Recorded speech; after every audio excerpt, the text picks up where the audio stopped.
The Rolex World of Tennis, Wimbledon, where Rolex is the official timepiece and where Chris Evert has earned her place in history. This three-time Wimbledon champion graces the famed center court with skill and elegance. Like her timepiece, the Rolex Lady Datejust in stainless steel and 18-karat gold. Hal Davis Jewelers in the Capitol Terrace, downtown Boise. Ooh, what a cruncher. And look at that quarterback crunch. Here comes another quarterback crunch ice cream from Triangle Young's. Look at this, fans. Nuts and cookies and chocolate and caramel all mixed up in super rich vanilla ice cream. Oh, how could you ever watch a ball game again without a dish or two? You couldn't. So go to the store and get plenty. Quarterback crunch ice cream from Triangle Young's. 100% Idaho. The Boise Home Remodeling Show, October 13th through the 15th. Brett Perryman short of the first down at the 20-yard line in the face of the blitz. Darryl Pollard with the tackle. Welcome those of you who are watching the Giant-Philadelphia game, where Philadelphia hands the New York Giants its first defeat of the year and wins its third. We're in New Orleans, where the 49ers and the Saints are scoreless, but now Morton Anderson makes his first appearance of this game to try and break the scoreless tie. Anderson, who has caught abuse from the fans and the media all week because he missed from 36 last year. This will be from 37. He's in a horrific slump, and now they shift, and they're going to fake it. And it's an option play, and there's a fumble, and they ought to put that one back in the book. Boy, was that ugly. That was nasty.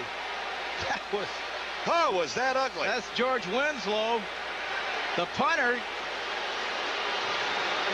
You know, sometimes this deception isn't the best thing to do. It's better off, I thought, in a situation like that, to go ahead and let Morton Anderson make his kick. Let him get his confidence back. But to be deceptive, now you see Winslow comes up.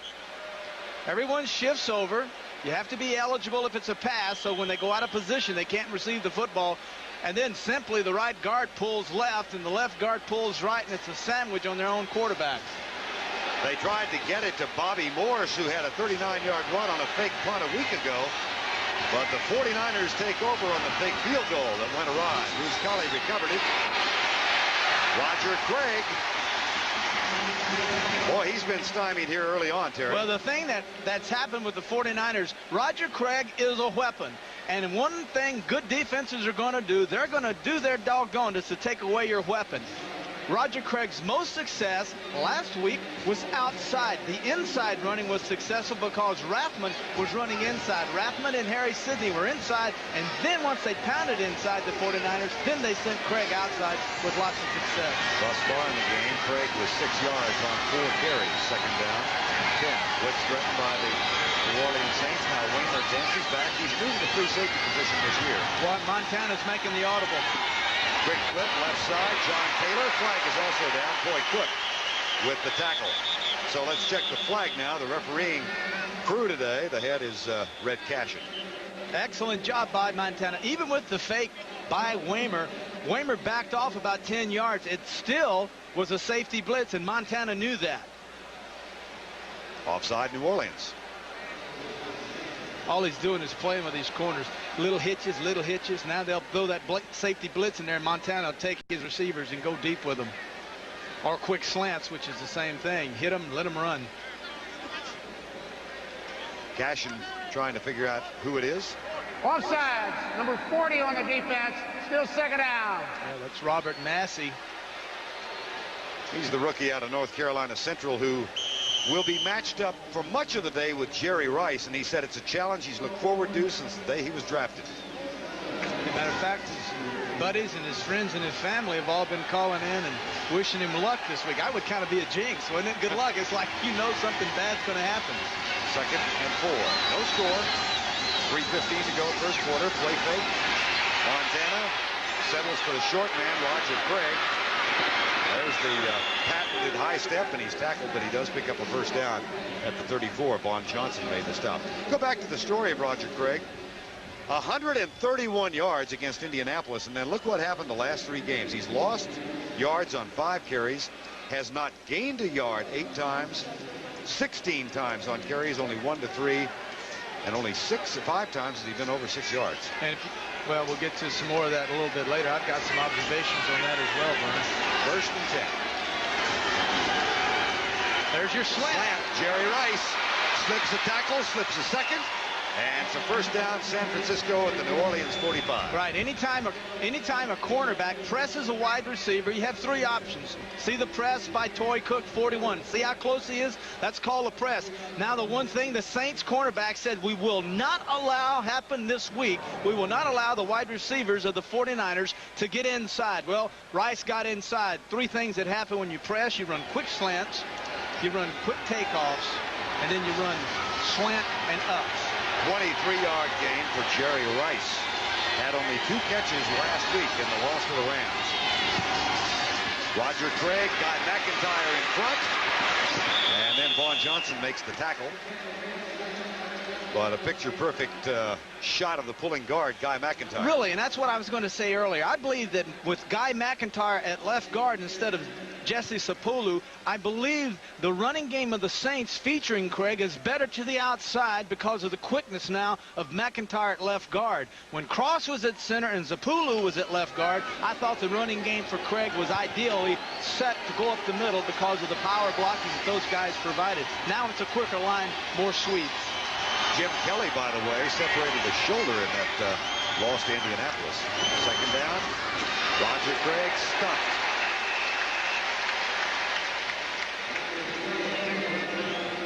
See, when we talked to Guy McIntyre, the left guard, who that time that Craig ran over, when talking to him, the thing that he told us, he says, I prefer pulling. I like to use my speed and get outside and pick up the block, the guy I need to block, and flatten him. You know, he says, I can do the other, but if he had his druthers, he'd rather pull and block to the outside on sweeps.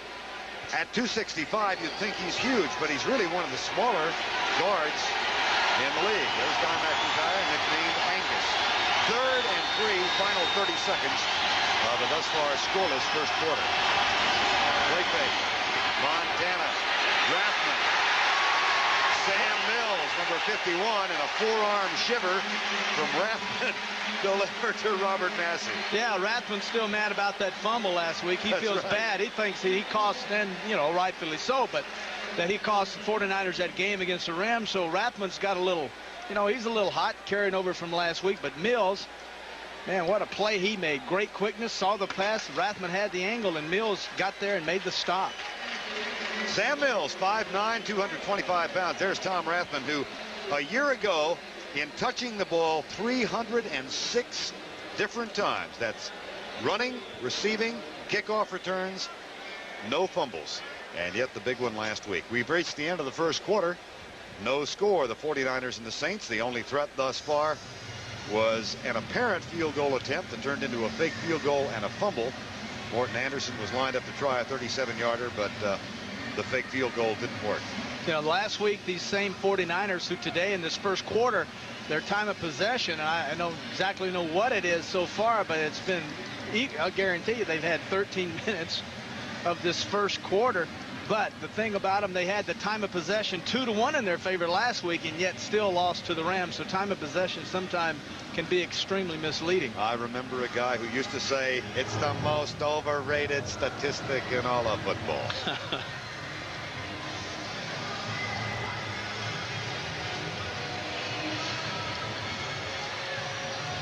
Welcome those of you who've been watching the Chicago-Tampa Bay football game. Tampa Bay, a big win at home, and the Bears fall from the undefeated ranks, joining the Giants, which means that the Rams, if they win today, will be the only undefeated team in the National Football League. We have the 49ers and the Saints at the end of one, and no score thus far. The only threat so far, a fake field goal attempted by the Saints that went awry.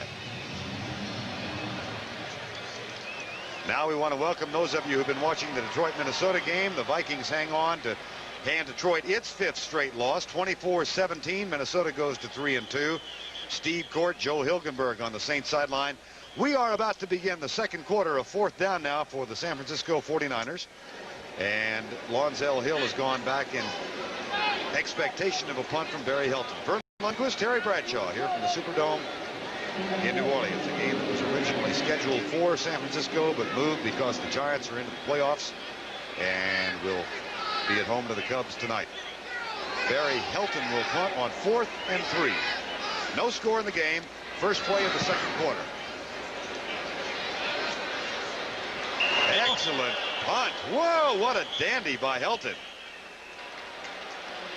Young man from the University of Colorado whose alma mater is undefeated and ranked 3rd in the country. That's a 33-yard punt and out of bounds at the 4-yard line on the first play of the second quarter.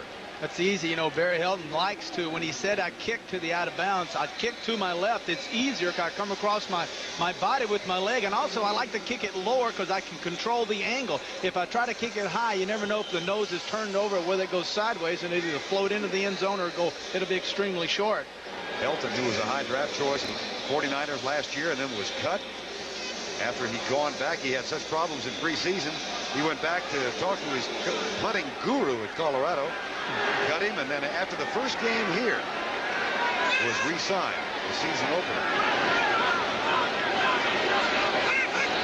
Had problems in that game. Here's the toss to Dalton Hilliard. Dangerously close to getting caught for a safety, and he's down to the 6-yard line. Now let's get an idea of what's going on elsewhere in the league. Let's go back to New York. Here's Brent. We have a breaking story. CBS Sports has learned today that the head coach of the University of Florida, Galen Hall, will be fired tonight. The university has called a news conference for 6 p.m. Eastern Time to make the official announcement. Sources say that the reasons for the firing include the funneling of money to student athletes. So Galen Hall to be out as head coach at Florida. Right now, let's send you back to Vern and Terry. All right, Brent. And, of course, Florida defeated LSU on the final play of the game last night, 16-13. A field goal from 41 yards with a second left. Hilliard near the 7-yard line. Kevin Fagan, number 75, makes the tackle. Yeah, you're going to run. When you run wide, it's very important that your tight ends and your tackles are able to get outside and block and hook everyone back to the inside if you're going to run wide. And that's what the Saints are trying to establish. But Fagan is doing an outstanding job of knocking these people off. He will not let him get at his legs. And when you do that, you can't hook him. Therefore, you can't run wide. Prevent defense comes in, the pass defense now for the 49ers. 3rd down and 6. No score in the game. And early in the second quarter. Hebert on the spread. Stunts by the 49er defense. He goes deep for Perryman, the speedster. And Eric Wright is back there with Brett Perryman. So also was Johnny Jackson. Brett Perryman out of the University of Miami, by far the fastest receiver that New Orleans has, and Bobby Hebert comes to the bench. Well, the Cajun rifle, something that's very seldom seen, is Bobby Hebert really hanging one out 40, 50, even 60 yards in that time. I mean, I've been doing these Saints games for a long time, and that's the first time I've ever seen him just set up and let one fly. George Winslow will punt it, and John Taylor waits at midfield. So the 49ers, after the excellent Hilton punt, will try this with good field position. Taylor at the 48-yard line goes left and is down at the 41. The tackle made by Dave Weimer, number 44. 40-yard punt, 7 on the return. Michael Carter, Bobby Hebert, Saints, and the 49ers from New Orleans.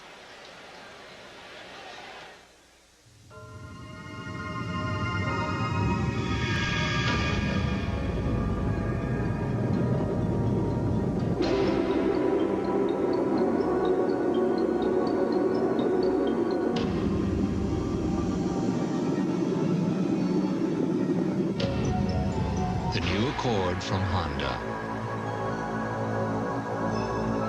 You have to drive it to believe it.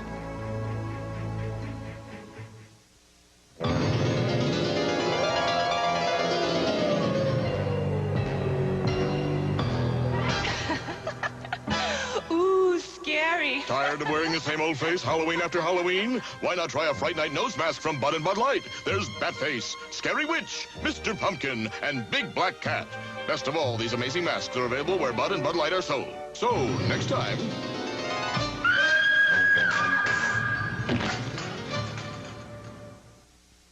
were the biggest men I'd ever seen. They lifted my mama's couch like it was a toy. I ran to my room, but it was gone. But my mama was still there. If you die, will they have to say goodbye to your house as well? Ask an Allstate agent about mortgage protection and make your family a promise we'll help you keep. As we drove away, I watched my house get smaller and smaller until it wasn't there anymore. 13:06 to go first half. Scoreless first half thus far. The 49ers with a first down and 10 at the 41-yard line. The only threat of the game came on a New Orleans drive that got them down to the 20-yard line. They settled for a fake field goal attempt. Morten Andersen came on and lined up for a 37-yarder. But then George Winslow shifted under center. They tried an option play to Bobby Morse. Fumble recovered by the 49ers. And the 49ers now have a first down at the Saints' 41-yard line. They have not lost here with Joe Montana as the starting quarterback. He is 6-0 as a starter in the Dome. Montana starts right, goes back left. And Jerry Rice makes the catch for a first down inside the 30 at the 26. Rice, as we said, with only 2 catches last week. And boy, when he goes over 100 yards this year, they have done superbly. They've won all 3 games. He's 2 for 36 in this game. Against Indianapolis, 163 yards. Tampa Bay, 122 yards. And Philadelphia, a big game of 164 yards. Last week, when he was held to only 2 catches, a loss. Looks like the Tony Dorsett. That's right. I was just thinking the same thing. There's Craig. Knocked backwards. This New Orleans defense has now gone 29 quarters at home and allowed only 3 touchdowns in the last 29 quarters. Last 7 games in 1 quarter. You get an idea of what's happening at the line of scrimmage. Notice the Powell in the center, and then Craig trying to get over the top. He was able to get over the nose tackle Wilkes, but then inside was Vaughn Johnson and Sam Mills, the 2 inside linebackers, who gave him a little ride. Mike Wilson comes into the lineup. He is to the right side. Taylor and Rice both left. Now Taylor in motion, Montana back. 4-man rush. Montana, Rathman.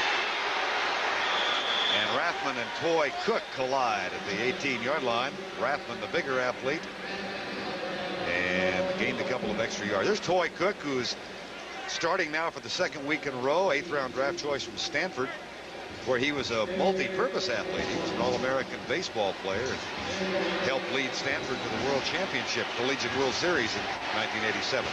A real problem, excuse me, Vern, a real problem for the Saints. They're not getting any pressure on Montana, yet they're afraid if they send their linebackers or a safety, now they've got to deal with Taylor and Rice on the outside, who can burn anyone. So they're kind of in a catch-22. Do we blitz or do we stay off? 3rd down. Harry Sidney cut backward. He didn't get it. Dave Waymer, number 44, who is coming on the blitz. Waymer, there's your guess. It's been a guesswork. The play before was zone. Now the man. Good guesswork by the safeties. This is Waymer, a natural cornerback in the center of your screen. Notice he's sneaking up right at the very end, and then he's sitting right there waiting to put the kill on him. But Waymer is a natural cornerback who is very aggressive, who is now the captain of the secondary, playing free safety. Dave Waymer, who was a teammate of Joe Montana's at Notre Dame, once caught a 64-yard touchdown pass from Montana. Against Georgia Tech. Michael Kofer had his streak end at 17 last week, 36 yards, but they've got to fight the clock. They're not going to make it. Delay a game call. That will cost him 5 yards.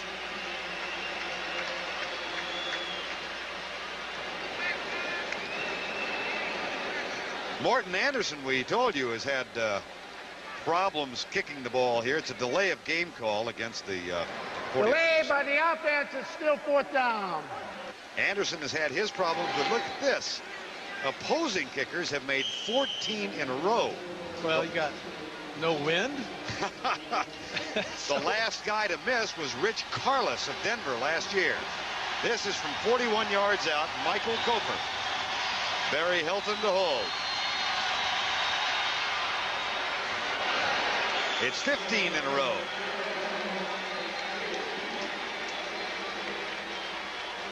So the 49ers, who last lost here in 1986 and have won here by 1 and 2 points in the last 2 years, take a 3-point lead early in the second quarter.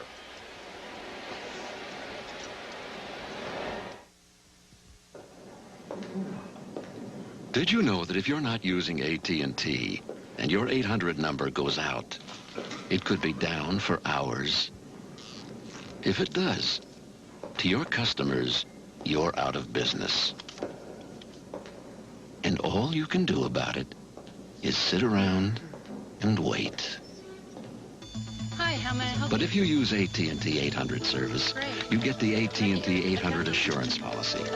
If your 800 number is ever down for any reason, only AT&T guarantees to get you back in business within an hour. The choice is yours. Keep your customers coming through on the most reliable network in the world. Or take the chance that someday things might get so quiet.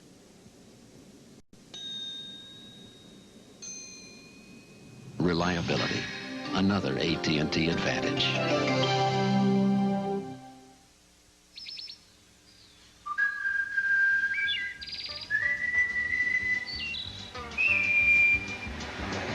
When you have to travel the straight and narrow.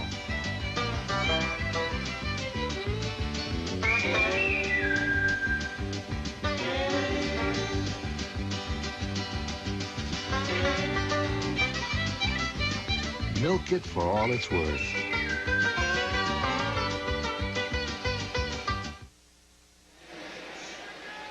'49ers have won their last 5 games on the road. They have a lead here in New Orleans of 3-0 after Michael Kofer's 41-yard field goal, and they will kick off now to Gene Atkins or Paul Frazier. With this road record early on, of course, the 49ers will enjoy November. They are at home every week in November, including a Monday night game against these same Saints. That was scheduled for here November 6th. It'll now be a Candlestick. Short kick. Atkins doesn't get out to the 20-yard line. He's knocked down at the 18. Spencer Tillman, number 23, makes the tackle. Bobby Hebert and the Saints come back on the field. They've got a first down at their own 18. Time has been called.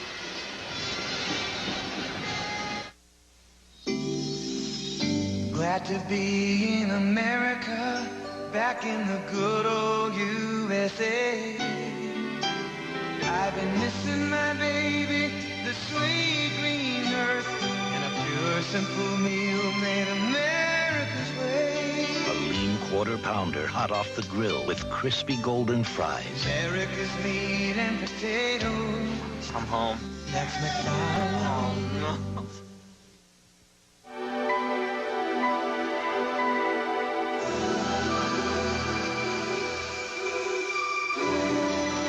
The shape is distinctively advanced. The cockpit designed for comfortable travel over time and distance. The Honda Prelude SI, a slightly ahead of its time machine.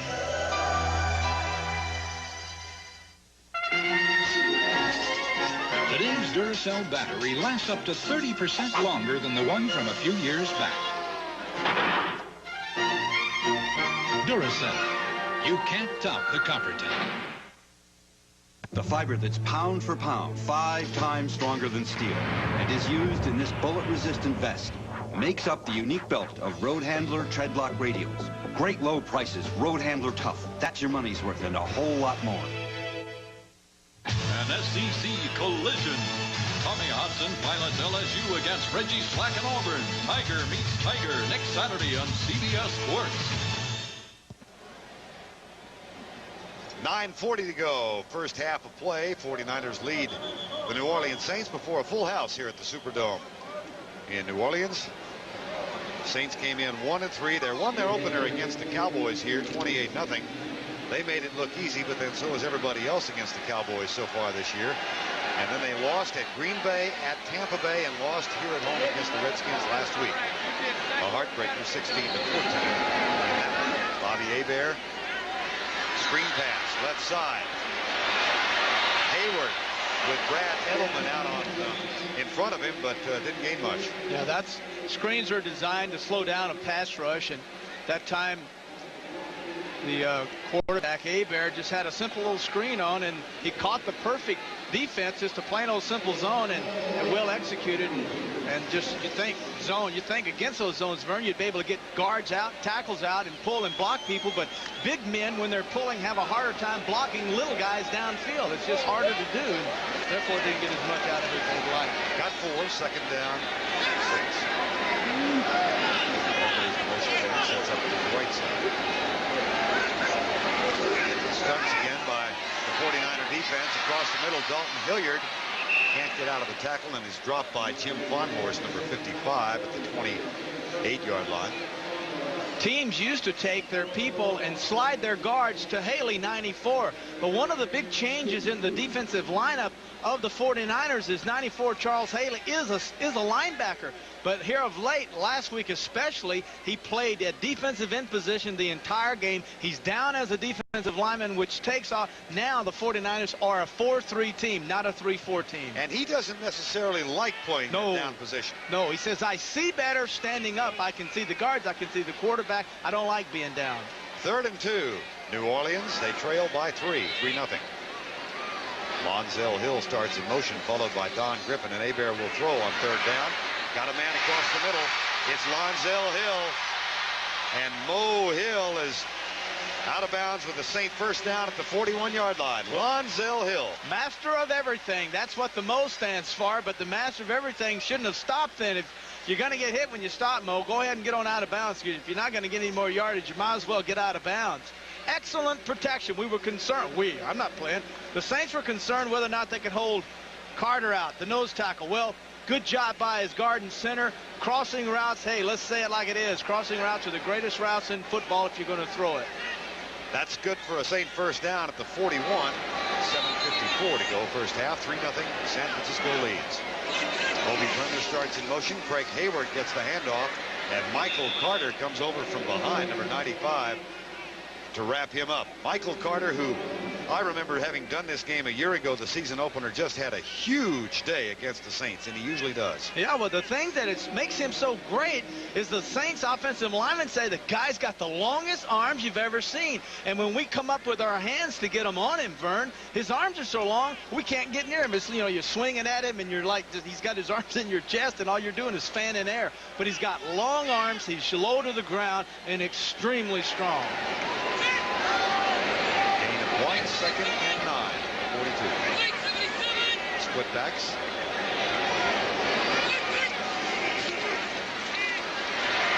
Hebert, Hilliard. Gain of 3 to the 45-yard line. It'll be 3rd and 6.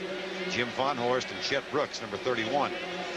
Collaborate for the tackle. There's Fonhorst. Good job that time. Boy, a lot of pressure by Larry Roberts, 91 in the left of your screen, top left.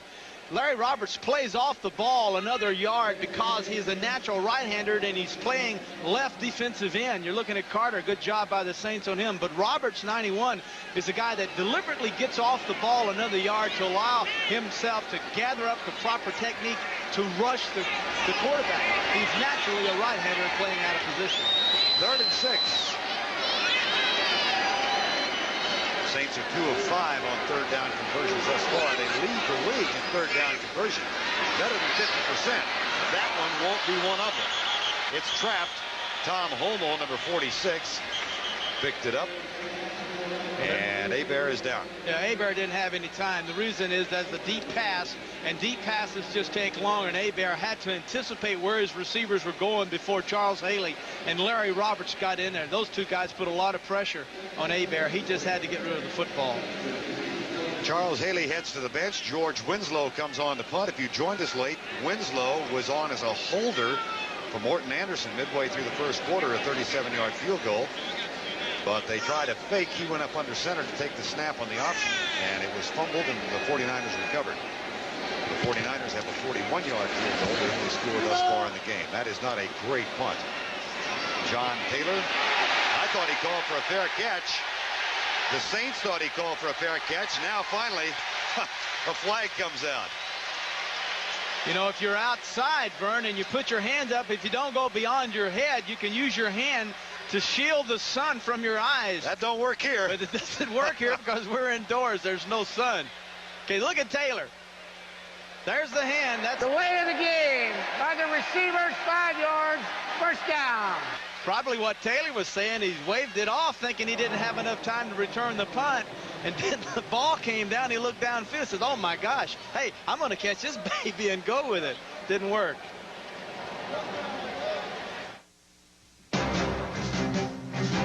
We help more Americans go to college, and we issue more MasterCard and Visa cards than any other company. We also serve millions of customers in every major marketplace worldwide. We're Citicorp and Citibank, America's largest financial services company. Whatever financial success you hope to achieve, whether it's business or personal, we can help you do it, and do it better than anyone else. Citicorp, because Americans want to succeed, not just survive. There's a difference when you're flying. Where are we going today? I'm going to Grandma's house. With someone who shows how much they care. I'm going to go anywhere without you. A smile, a tone of voice, and the willingness to try. When you love to fly, it shows.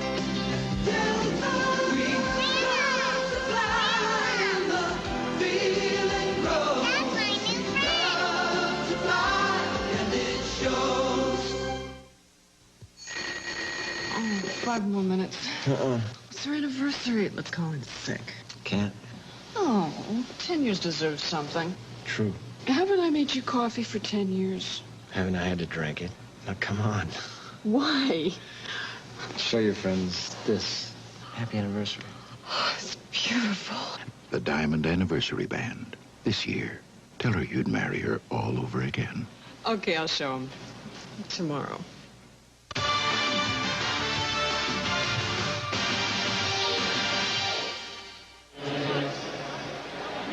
6:03 to go first half. 49ers lead 3-0 over the New Orleans Saints, and the offensive group huddled looking at pictures. Yeah, look, this is a little Polaroid thing, or it's video imaging. Video imaging, exactly. The newest step. It's sent down where linemen can look at the adjustments, look at the angles, look at the gap techniques that the 49ers are using, and actually make adjustments right there. Do those help? I never saw them. We never used them. Really? But I would assume they do, or they wouldn't do it. Don't you? Wouldn't you? I don't know. You're the team that won 4 Super Bowls. Of course, Roger Craig. Oh, me. Oh, boy. Gene Atkins. That play had all the makings of a great play. The wide sweep, which is really, I think, is the play that works well for him. Notice McIntyre, number 62, pulling out. Bruce Colley, both guards are pulling wide. No, all of a sudden, it looks like Craig has a big hole, and then Gene Atkins puts a stop on him. Montana back, looks for Brett Jones, settles in the flat instead for Tom Rathman. And he's out to the 25-yard line. Tackle made by Pat Swilling, number 56. One thing Montana is so good at, and I have it as an ex-quarterback, and very, I'm not envious of it. I don't know what I am, but it is so instinctive that he goes 1, 2, 3. It's almost, even in the heat of the battle, when his first and his second guys are covered, Montana just instinctively turns around and throws to the third guy. I've never seen a quarterback in this league do it and do it as well as he does. 3rd and 1.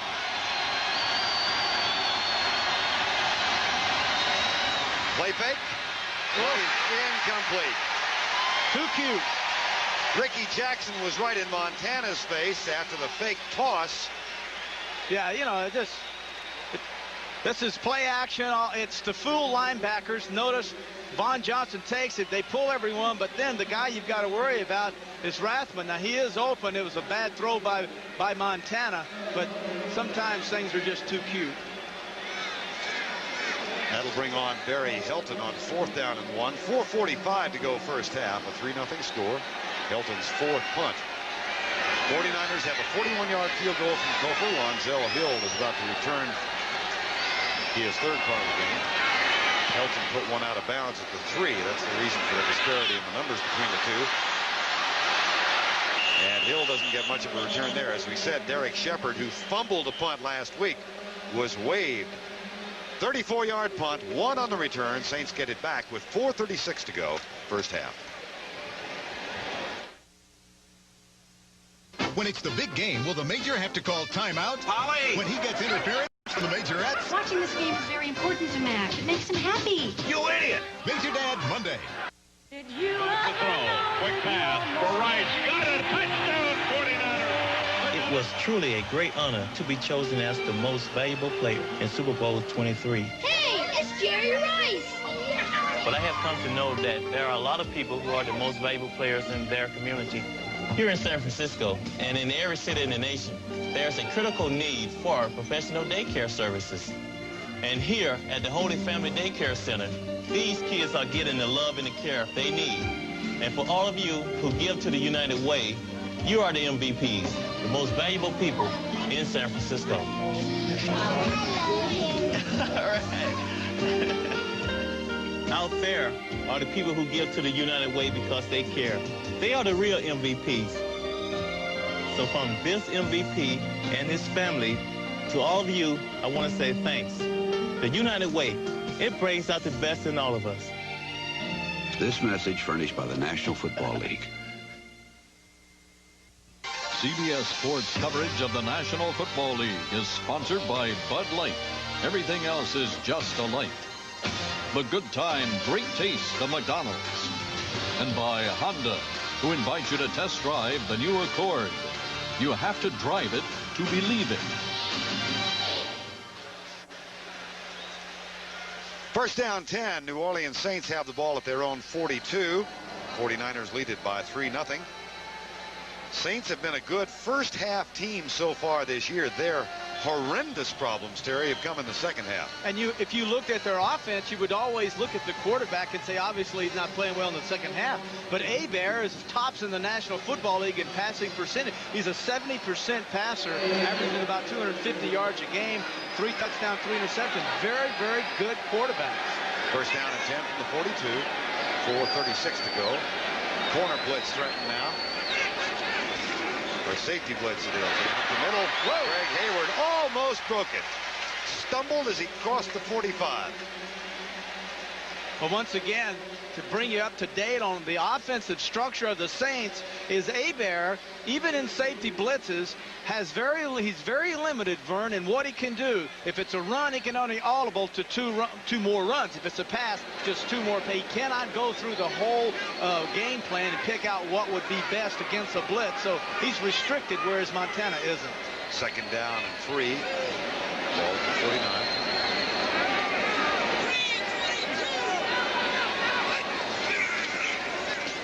Toss back to Hebert. Looking deep. They settle for John Tice. Boy, that was real discipline by Bobby Hebert because he wanted to go deep, but the 49ers were not fooled by the play. And Jeff Fuller and Chet Brooks were both deep on Floyd Turner, so they settled short for the tight end. Notice Hebert turns around, hands off, then the pitch back to Hebert. Tice will come across, but the key outside is Perriman gets inside. He takes these guys out. Big hole right here for the crossing of Tice. Excellent job by Hebert. Play action, there it is. There's a toss back. Now on play action, on gadgets, you always look deep. No one there. Good job by Hebert. You know, the first time I ever saw that play, a Super Bowl. Roger Staubach tossed it back to Preston Pearson against the Pittsburgh Steelers, and it went nowhere. It went nowhere. Actually, it was fumbled. That's right. And we recovered. That's right. Shame on you guys. First down and 10. Split backs. Darryl Pollard is out. Eric Wright has taken his place. Hebert for Eric Martin. And for the second time in the ballgame, a one-handed grab by number 84.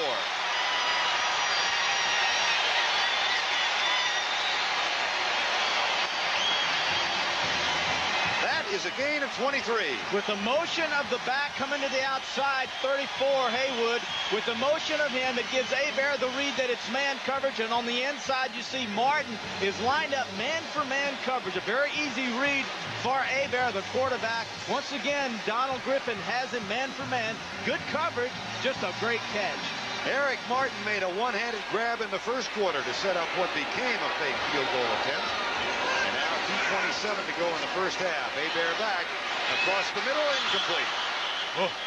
Dropped by Hobie Brenner at the 5-yard line. One thing that Hebert will have to learn in doing 5-step drops, and he's so used to doing the 3-step drops, is that in 5 steps he does take a little longer for the routes to come across. 5-step drops by a quarterback mean that medium routes, you know, the 10 to 15-yard routes are being run. If Hebert just stand in there and hold his patience a little bit, he can go to his second guy on crossing routes who is coming wide open. Boy, it's a typical Bobby Hebert game. 11 for 15 for very modest yardage, 109.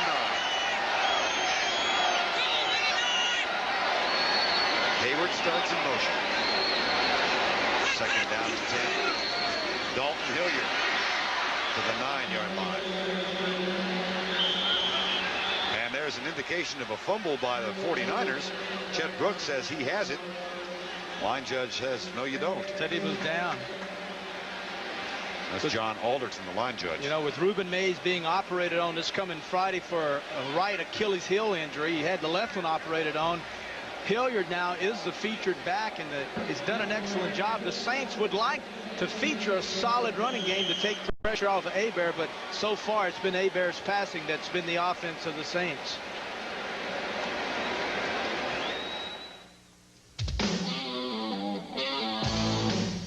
Shine a light on you, shine a light on me.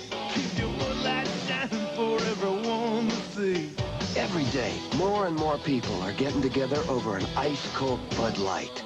Well, you can taste it, you can feel it, you know you got it right. 'Cause everything else is just a light. Just keep your Bud Light shining. It's just a light. Shine on. Attention football fans. Get a free NFL warm-up jacket when you buy 10 rolls of pink insulation R19 or higher from, you know who. But hurry, offer ends October 15th. What's the difference? It takes too long to learn to use a computer. Wrong. DeskMate makes the difference with graphics that guide you. Learning new software is like starting over. Not now. DeskMate uses the same plain English commands with different programs like load a spreadsheet for DeskMate. A computer? I wouldn't know what to do.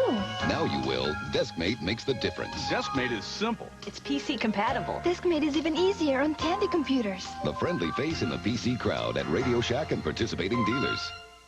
This NFL Team Summary is sponsored by Citicorp, because Americans want to succeed, not just survive. Isn't that unusual? No first downs rushing. We've got only 2 minutes remaining in the first half. Hebert 11 of 15. And the only score thus far, Michael Koper's 41-yard field goal that has put the 49ers up. But New Orleans now, with 2 minutes to go, has a 3rd down and 7. What do you expect from Bobby Hebert here, Terry?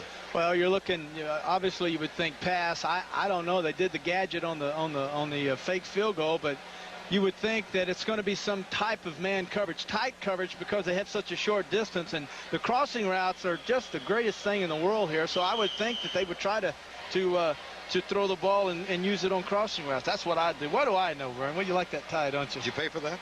No, actually I didn't. I talked a guy out of this tie in New York. I love this tie. I'll bet you didn't have to talk long. 3rd and 7. Set your own self up, didn't you, huh? You're real proud of yourself. 2 minutes to go, first down. All right, crossing routes. What do you say? Out of the shotgun.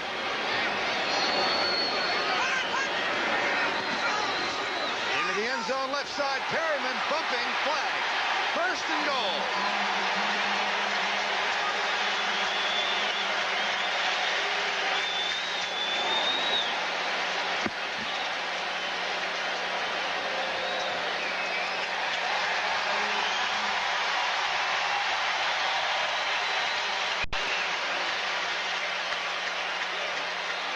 Interference, number 29 on the defense. Interference in the end zone. The ball will be placed on the 1-yard line. First down. Jeff Fuller told Vern and I last night that one thing we will not allow the Saints to do is to throw in cuts, slant routes. When we get in scoring territory, we're going to force them to throw the fade. That's the fade. You saw the left hand of Donald Griffin go on Perryman, and down went the flag. 8 times this year, the Saints have had a 1st and goal. 8 times this year, the Saints have scored a touchdown. And And they've got a 1st and goal right now. Hilliard. No TD this time. He lost a yard. Chet Brooks, the one-time 11th round draft choice from Texas A&M, made the tackle. Boy, when you run outside at the goal line, you really are taking a gamble, Vern, because gap defenses are designed down in here to penetrate. They're designed to penetrate. You're taught to penetrate and knock off pulling guards and backs. Look at Fonhorst 55 get inside. Best thing to do here is to go up inside with traps and stay away from the wide. So if you go wide, give an option pass to your quarterback. Hilliard and Hayward on 2nd and goal from just inside the 3. Well, looky here. How about this? Hebert looks for Tice, settles short, touchdown. Hobie Brenner.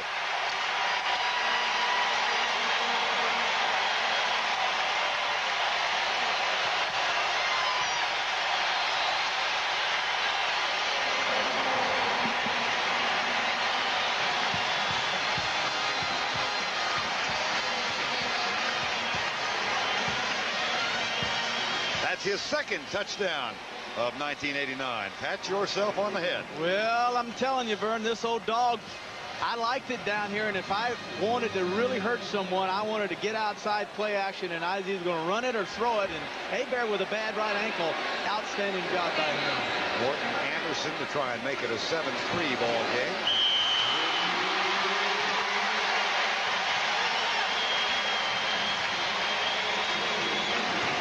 Bless you, boys. Take a look at the catch by Hobie Brenner. Here's the option by Hebert. He has a bad right ankle, so his threat as the runner is really limited. He gets out. He fires it inside. Beautiful job by both these guys. Not much reaction time when you're only 4 yards away.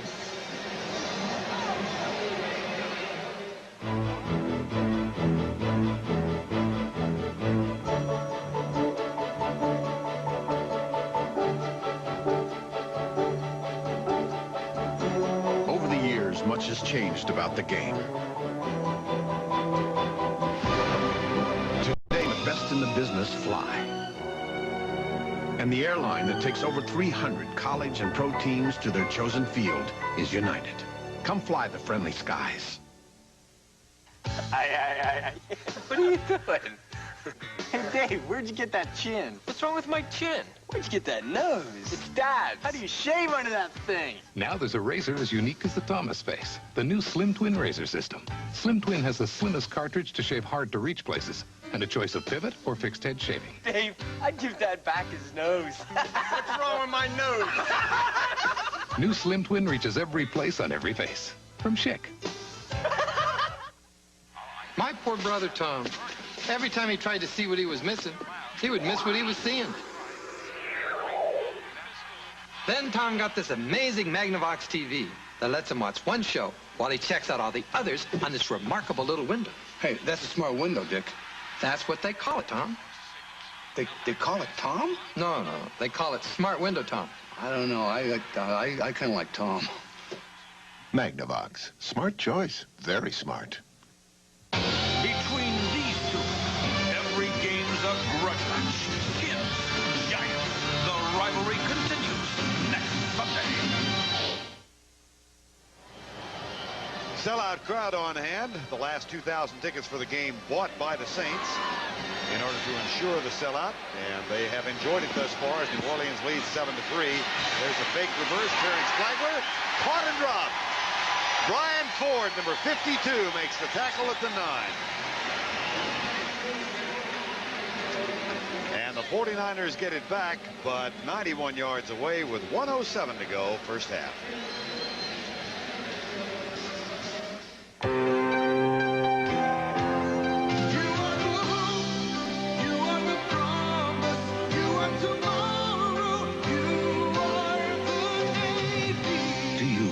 Build and shape our future, we invite you to learn the technology of tomorrow while you serve your country in the Navy of today.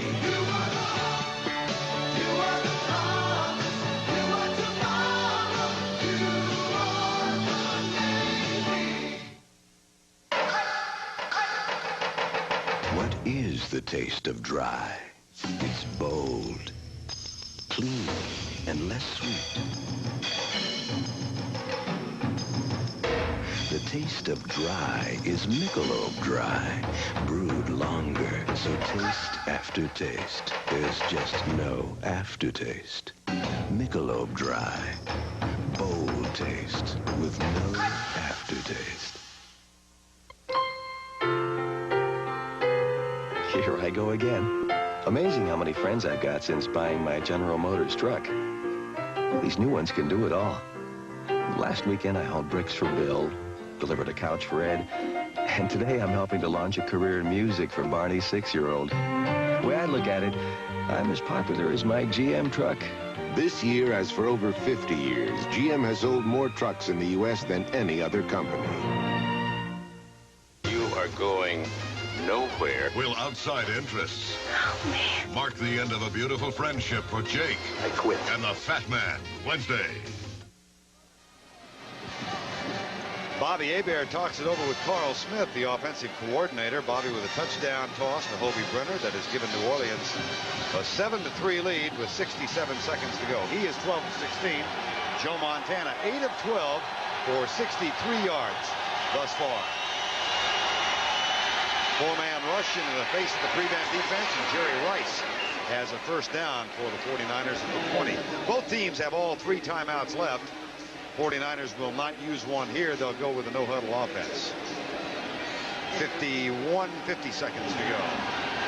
That was Rice's third catch. Goes left side, Roger Craig, and that'll stop the clock with another first down at the 32-yard line. Vaughn Johnson forces Craig out of bounds. Well, here we go again. Yep. Here we go. This is the thing that Montana does, and if you're scouting the 49ers, there are 2 quarters that you fear the most. One of them is the second, and the other is the fourth. And why? Because that's when the 49ers do their most scoring, in the second and in the fourth. And who better to engineer it than Joe Montana? Perhaps in modern day era, the finest quarterback in this position, in this situation as anyone to ever play the game.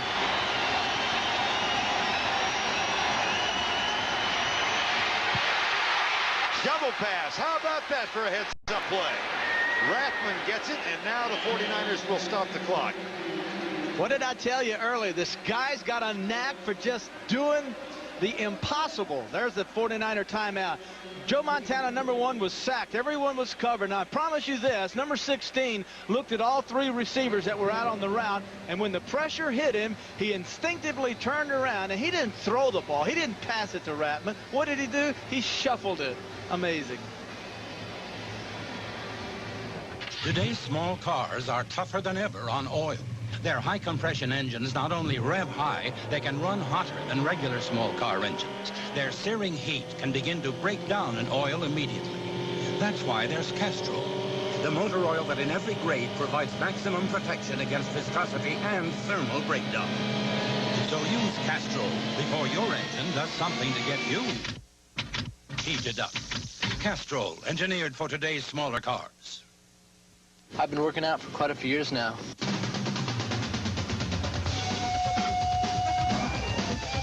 I found it's easier to stay in shape when I do a lot of different things. That way I never get bored. So I never quit.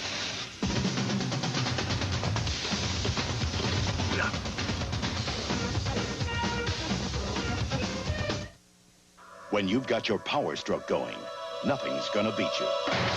Introducing Power Stick Antiperspirant. 24-hour protection in just one wide stroke. New Power Stick from Fabergé. It's 32 degrees, and Jan Trumpeter is learning all about her antifreeze. The hard way. What is happening to me? Don't push your luck. Guarantee it with Advanced Formula Prestone. Saints lead at 7-3 with just over half a minute remaining in the first half. 49ers have a first down at their own 43-yard line. They have 2 timeouts left. Joe Montana, who has been sacked 17 times in the first 3 games this year, has not been sacked in the first half here. You got pressure, and one of the things that Montana does so well is he avoids it just by playing mental game. Just extremely smart. He gets rid of the football. First down and 10. And again, a 4-man rush with stunts. There's a fumble. That is a live ball. Saints have it.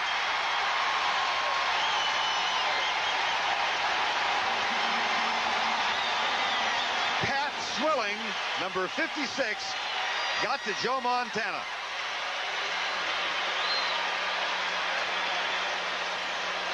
Vern just told you that one of the things that so far Montana had not been sacked. He sets up a short sack, but a beautiful job by 56 Swilling as he comes around Bubba Paris. You've got a big man in Bubba Paris who is matched up against a small man in Swilling, but Swilling is one of the best, probably well-kept pass rush secrets in the National Football League. Pat Swilling gets to Montana. First sack, fumble, first turnover. And the Saints have all 3 of their timeouts left now with 26 seconds before halftime. First and 10 from the 38-yard line. 4-man front for the 49ers. Eric Martin starts in motion. Hebert goes deep. Hobie Brenner can't get there.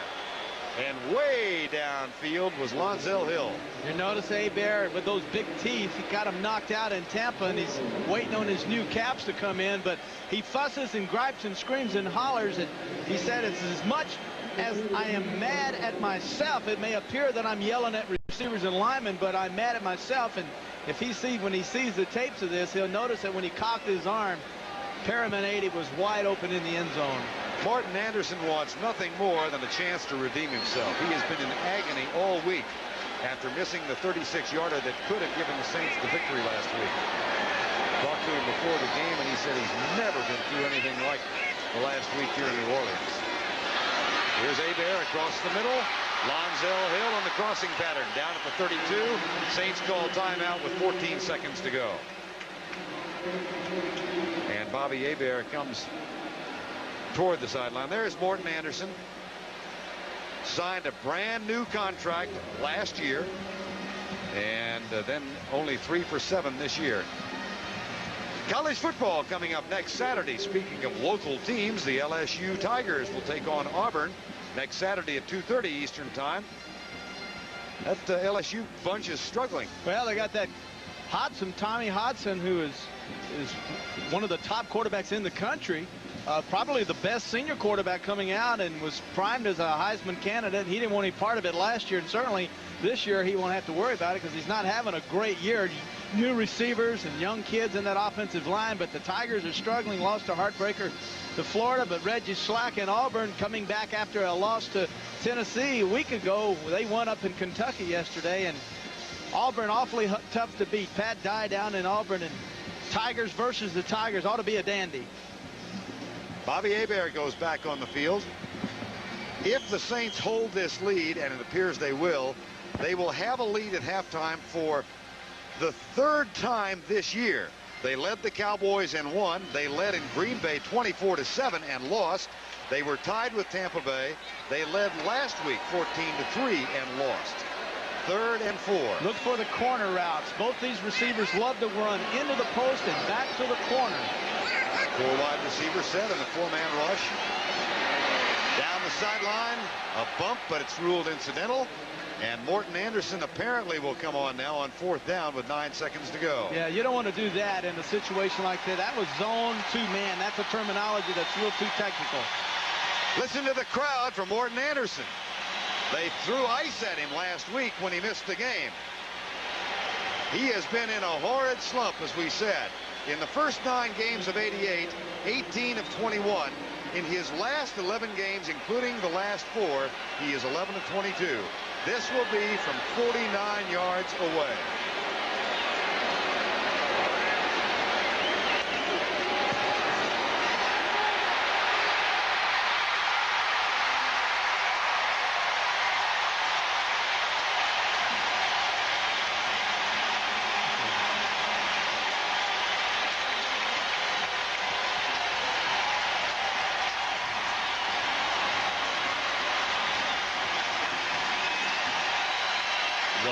Frustration in that 49-yard field goal, Terry.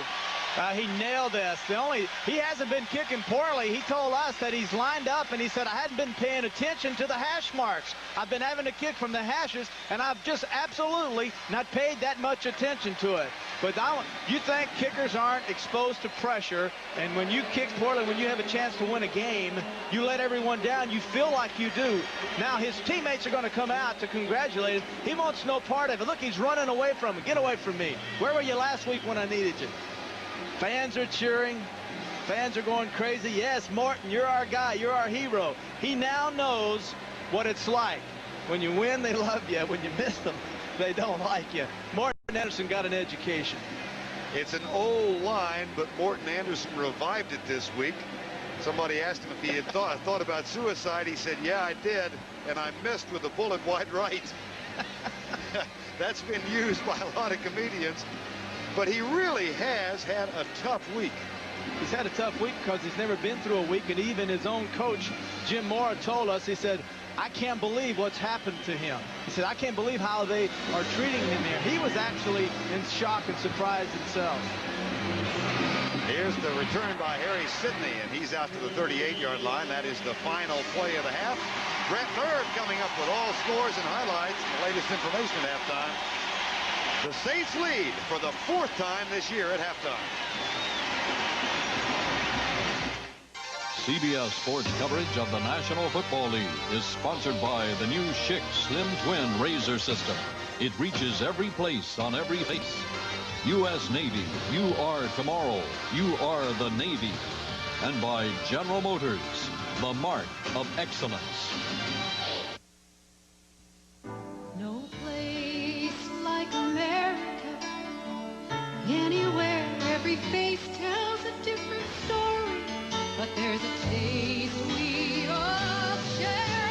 America's meat and potatoes. Quarter pounder or McDLT. Golden fries made America's way. That's meat and potatoes. McDonald's USA. Out here, people depend on Craftsman. Craftsman tools are so tough, the hand tools are guaranteed forever. So you can always return them, no matter when or for what. Good thing they hardly ever have to, because the nearest Sears is 2 hours away. By plane. Great low prices every day. Craftsman quality. That's your money's worth, and a whole lot more. I take care of family. Benny goes deeper into the mob. What bothers me? You and me, all the way. Battle lines are drawn. He wants you to commit murder. To a point of no return. Vincenzo sits at the head of the table. I don't trust him, and you shouldn't trust him. And an undercover mission comes to a head. It is survival of the fittest. Make no mistake about that. On Wise Guy. He was a defense contractor who cheated on the testing of a vital piece of military hardware. Where did we find him? In jail. 60 Minutes tonight.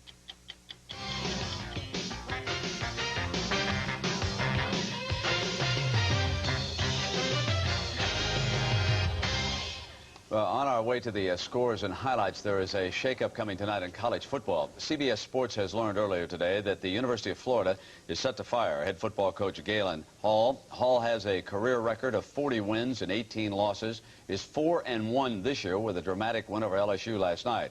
But sources tell us there are charges of illegal payments to student athletes in his program. The university has called a 6 p.m. news conference tonight to announce the firing.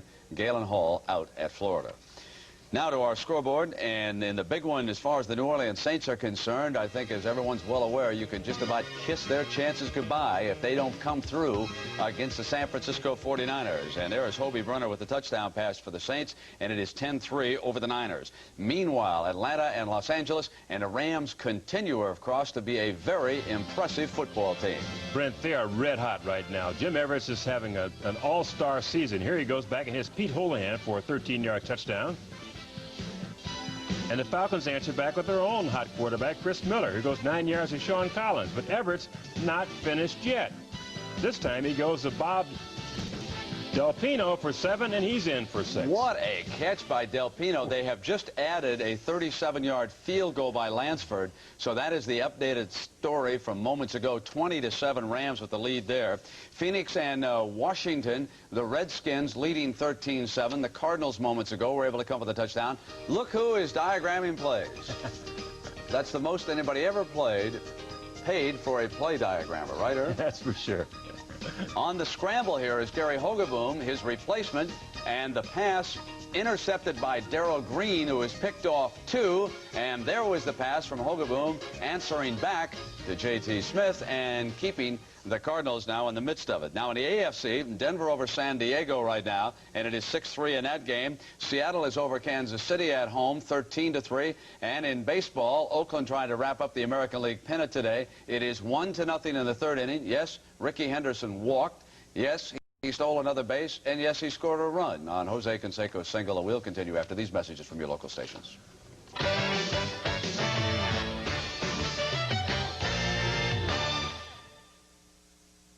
When it's the big game, We're going to kick back. will the major have to call timeout? Polly! When he gets interference from the majorettes. Watching this game is very important to Mac. It makes him happy. You idiot! Major Dad. Then Walter's beside himself when his imagination becomes an open door on The People Next Door. Right after Major Dad, Monday. Tuesday, What you're about to see is not a recreation. trapped in a deadly high-rise fire. No way down, no way out. Their only hope, rescue 911. This is CBS. It's almost over, but it's not too late. All brand new 89 Lincolns and Mercurys are now priced below factory invoice. $4,000 below factory invoice on some models. Yes, while they last, all new 89 Lincolns and Mercurys are priced below factory invoice. All remaining 89 simply must be sold. Please, don't miss your chance to save like never before. None will be held back. At Dick Dollar Lincoln Mercury, give us a chance. We will save you money.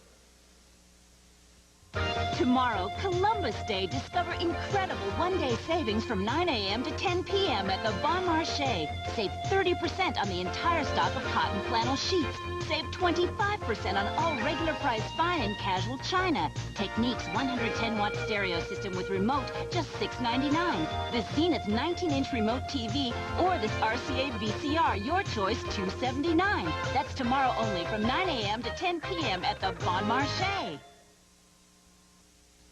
On the outside, sports reporting seems to be simply a matter of reading scores, telling who won or lost, and showing highlights. And a lot of people can get by with that. But for some, that's not enough. Some people live sports, understanding not only the rules and the plays, but the moves behind the moves. Why a good team is more than just players and coaches, strategies and tactics. Jim Brinson, Eyewitness Sports. Because it's not only whether you win or lose, more precisely, it's how you play the game. Eyewitness News, weeknights at 5, 6, and 10.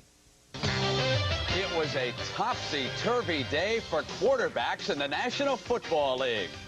Jim Kelly of the Buffalo Bills, separated left shoulder, out 4 weeks. Bubby Brister, injured left knee, sidelined. Vinny Testaverde, bruised right knee. Still too early to tell how seriously he's hurt. And, Irv, we had a couple of unbeaten teams knocked off today. The Giants went down the road to Philadelphia. Your Eagles got them. Well, the Rock'em Sock'em game, though, was a tough ball game, though, Brent. And Buddy Ryan had to wait until the fourth quarter for his offense and finally bailed him out. And Buddy's overseeing everything right now. Said, okay, our defense has done a job, put us in great shape here. And Anthony Tony in the fourth quarter, taking a reverse for the Eagles, goes up the right sideline for a 44-yard gain, setting up a scoring opportunity for the Birds.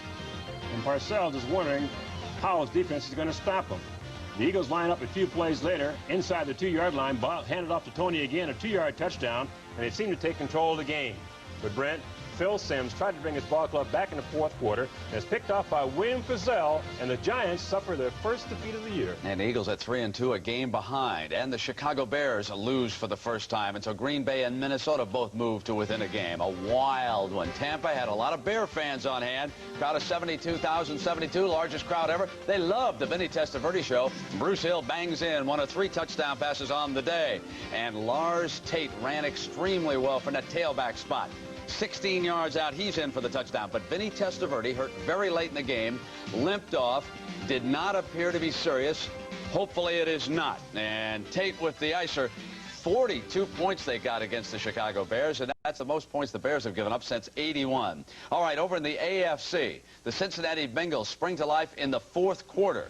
James Brooks scores 2 fourth-quarter touchdowns, and the Steelers are now 1-10 in their last 11 AFC Central Division games. And the Bengals at 4-1, they are tied with Cleveland for the lead in that one going into the day. But then take a look at what happened as the Browns were picked off by the Miami Dolphins, and so the Bengals are all alone. In overtime, Pete Stanovich with a 35-yarder, and the Miami Dolphins beat the Browns in overtime. Meanwhile, Detroit and Minnesota, and the Vikings jumped out ahead and then had to hold off Barry Sanders. Early on, it was a defense for the Vikes, sir. Well, he really lit up the place, though, Brent. Isaac Holt, number 30 from his left cornerback position here, picks this one off, rambles 90 yards along the left sideline into the end zone for the Vikings. The Viking defense set the tone of this game early.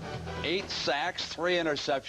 Sanders, as I told you, 23 carries for 99 yards. Dallas and Green Bay, the Cowboys are now 0-5. The Packers drill them to move to within a game. Troy Aikman out with an injury watching, and, well, this was a high spot for the Cowboys. Bad snap to the shotgun, and here comes your man. Back. Mean Gene, the hitting machine. The middle linebacker for the Dallas Cowboys scoops this one up, rambles 44 yards for the touchdown, and the Cowboys have their hopes up. But I'll tell you, this Mikowski has got an arm. Watch him hit Sterling Sharp for the long touchdown pass, 79 yards. 79 yards in the way, Brent. The problem with the Cowboys this year is they don't have good overall team speed. You can see the problem there. All right, Buffalo, not only did they lose Jim Kelly, but they went into Indianapolis. Eric Dickerson, remember the fellow who wasn't going to start? Kelly was shaken up. Dickerson got a couple of touchdowns. Kelly was drilled after hitting Andre Reed with a 16-yard touchdown pass. And then he was also hit hard on this interception here by Keith Taylor, an 80-yard interception return. That was after Kelly was taken out of the game, and Frank Reich actually made that pass that was intercepted and taken back. 37-14 the final. Houston and New England, and the Oilers are now 2-3, and good luck, Jerry Glanville, next Sunday as you go to play Mike Ditka and the Chicago Bears in Soldier Field. John Stevens banging in for the Patriots. I think the Bears will be ready for the Oilers. All right, and we will continue by sending you back to the stadium in a game you're watching on CBS. At halftime, the New Orleans Saints lead the 49ers by a count of 10-3. CBS Sports coverage of the National Football League will continue after this message and a word from your local station. You're going to like it here. You got a great team behind you. You sure can't complain about the money. You putting that bonus to work? I don't know. Call my Prue base broker. Rock solid. Fastball down on track. Just like this club. At Prudential Bates, rock solid means an all-star team behind you, armed with the strength and resources to win. You think you can win 20 in the majors? Maybe. Maybe 21. Nice changeup. Prudential Bates Securities, rock solid, market-wise. I'm only going to say this once. Remember when life was simpler? When problems didn't seem to be lurking behind every corner? When everything was as easy as making a long-distance call on AT&T? And whenever you travel, remember that AT&T is the fastest, most reliable long-distance service in the world. Choose anyone but AT&T. AT&T. And who knows what you'll get. Well, it must have been a very big moth.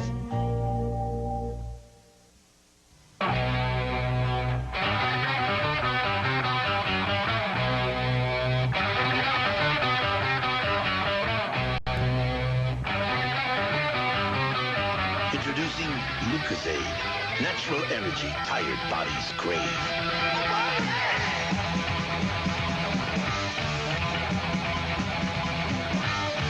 With more energy than any leading drink, Lucozade is liquid energy.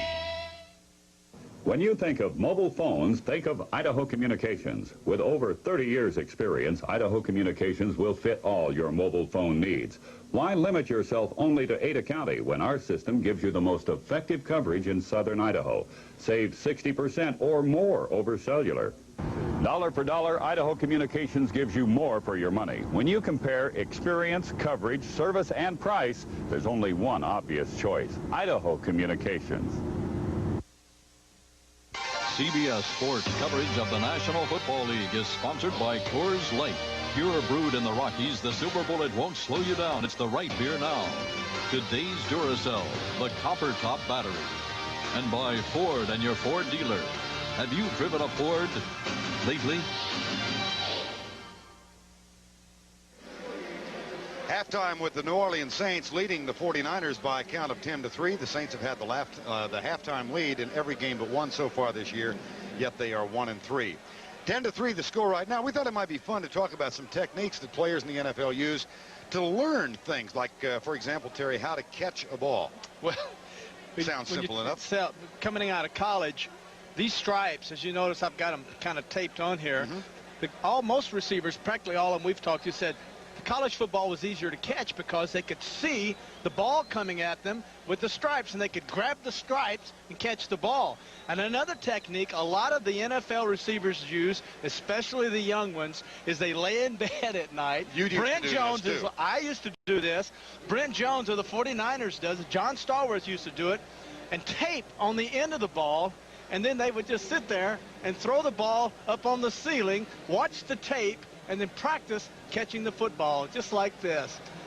Now, what is the value of having the tape on this end like this? The tape on the end for a quarterback is the spiral. I can see the spiral, number one, and whether it's a tight spiral, the NFL ball can wobble, and you can't see it a lot of times. The tape on it, when you throw it, if it's tight and spinning like a jet engine, then the spin is real smooth. If it wobbles going down through there, you know you didn't throw a good pass. The tape helps you find out whether or not you're snapping the ball right. How long would you spend laying on your back in bed hitting the ceiling with a football? My mother's listening in Shreveport. I just want to say that she can testify because of the ceiling is brown, but countless hundreds of hours.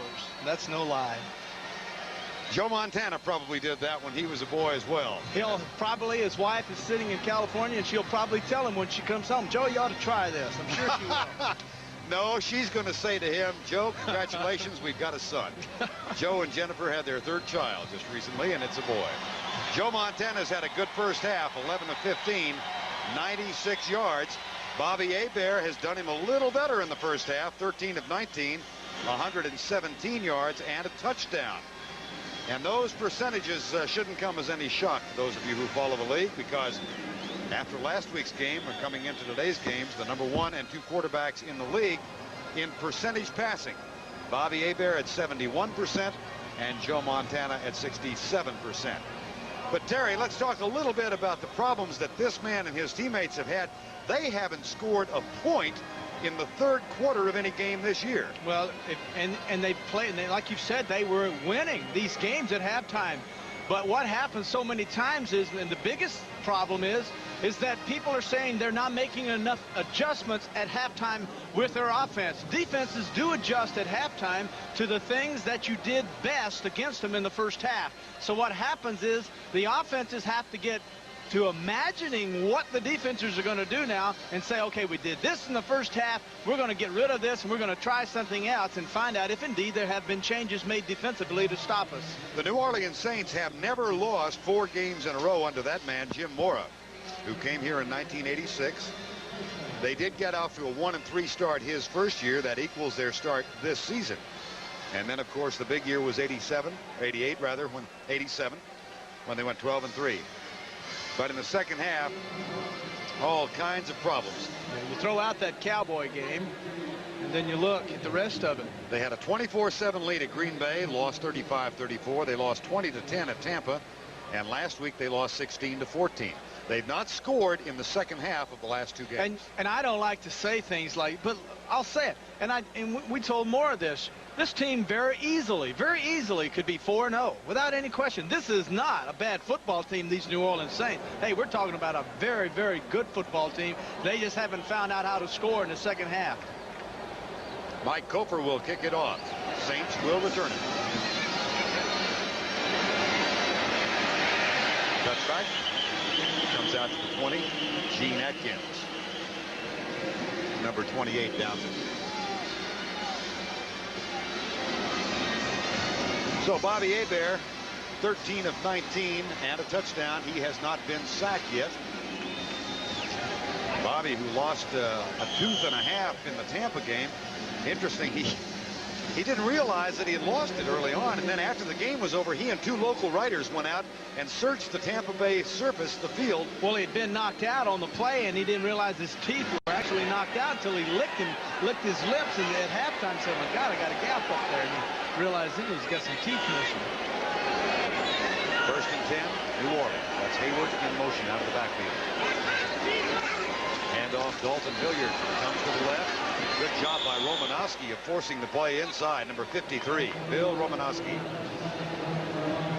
Ronnie Lott, of course, among those who is not playing today. He's over on the sideline. 2nd game in as many that he's missed. He's got a bad leg, bad ankle, I believe it is, and missed the game last week. And Fuller, who is a natural strong safety, has moved over to free safety, taking this man's spot. Actually, there were 3 newcomers in the secondary last week against the Rams for these 49ers, so they're beat up in their secondary. Jeff Fuller said, "I don't gamble quite as much as Ronnie Lott does at that receiving spot." 2nd down, 11. 10-3, Saints lead. Kobe Brenner, who caught the touchdown pass, starts in motion. Charles Haley coming from the outside, got him. Maybe that'll change Charles Haley's attitude about playing down linemen. He plays the defensive end. He's out wide. The man responsible for him to block him is the tackle, the left tackle. That's Dombrowski, 3rd-year man, and number 1. Now Dombrowski tries to push Haley back by Hebert, but the problem is Hebert is not 5 steps, not 5 yards deep. He's 7 yards deep. Dombrowski didn't know this, and when he pushed him by, he really turned him loose into the quarterback, Hebert.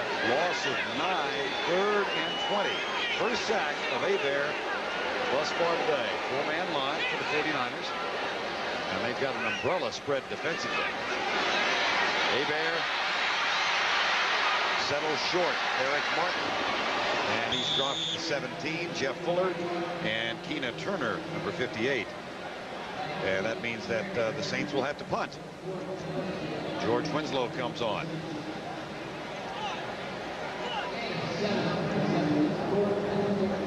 John Taylor goes back to the 45. Winslow's 4th punt of the ball game. Winslow, who replaced Brian Hansen at the beginning of the season, a 2nd-year man. Yeah, Hansen was cut because Mora didn't like the fact that he couldn't punt under pressure. Kept saying he was injured, too. Jim said, "Well, you're not much good to us. What do you expect, injured reserve?" There's the catch by Taylor. Flies by Brett Maxey. And excellent return by John Taylor. The 49ers have the first down at the 35-yard line. A 34-yard punt and 14 on the return. So couple the rather anemic offensive assault of the Saints on their first possession. A poor punt by Winslow and a fine return by Taylor. And that makes Joe Montana's eyes light up. 49ers on the road. Fall behind doesn't mean a thing. No problem. They've come from behind for 3 of their last 4 victories, including the most memorable, of course, the Super Bowl win over Cincinnati. We saw them score 28 points in the 4th quarter of Philadelphia 2 weeks ago. 1st and 10. Roger Craig. And as he did last week against the Rams, he starts the 2nd half well. Gene Atkins with the tackle. Craig had been bottled up in the first half. He's now got 28 yards on 9 carries. Well, Roger Craig stopped taking the offensive lineman out to dinner, or does take them out to dinner, and he ought to take Rathman out, because Rathman that time blocked the stand-up linebacker Jackson and the stand-up defensive end that time Warren for the Saints. Rathman 2 blocks to spring Craig. 2nd and 2. 10-3 ball game. Saints lead. This time Rathman can't get the block, and Craig is jolted short of the first down, I believe, by Sam Mills, number 51. Yeah, if you can get outside and have a back like Rathman pulling for you, and Bruce Colley did an outstanding job. 69, Bruce Colley is out front leading the way, and he's free to go to the outside. Notice this. But Craig sees it and comes back inside. Rathman does his job. You have to get on the hip of your guard and always stay to the outside of a pulling guard. 49ers have not converted a 3rd down in the ball game. They're 0 for 5. They have a 3rd and 1. Craig. No. They're 0 for 6.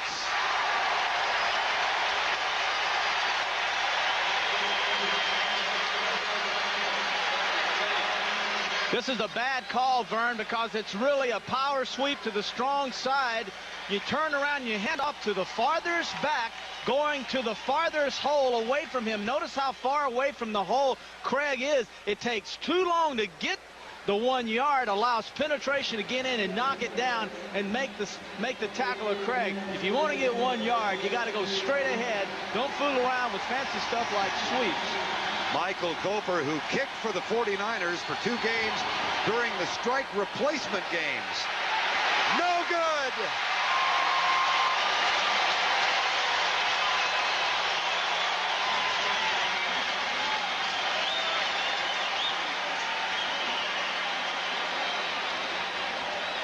This one wide left from 44 yards out.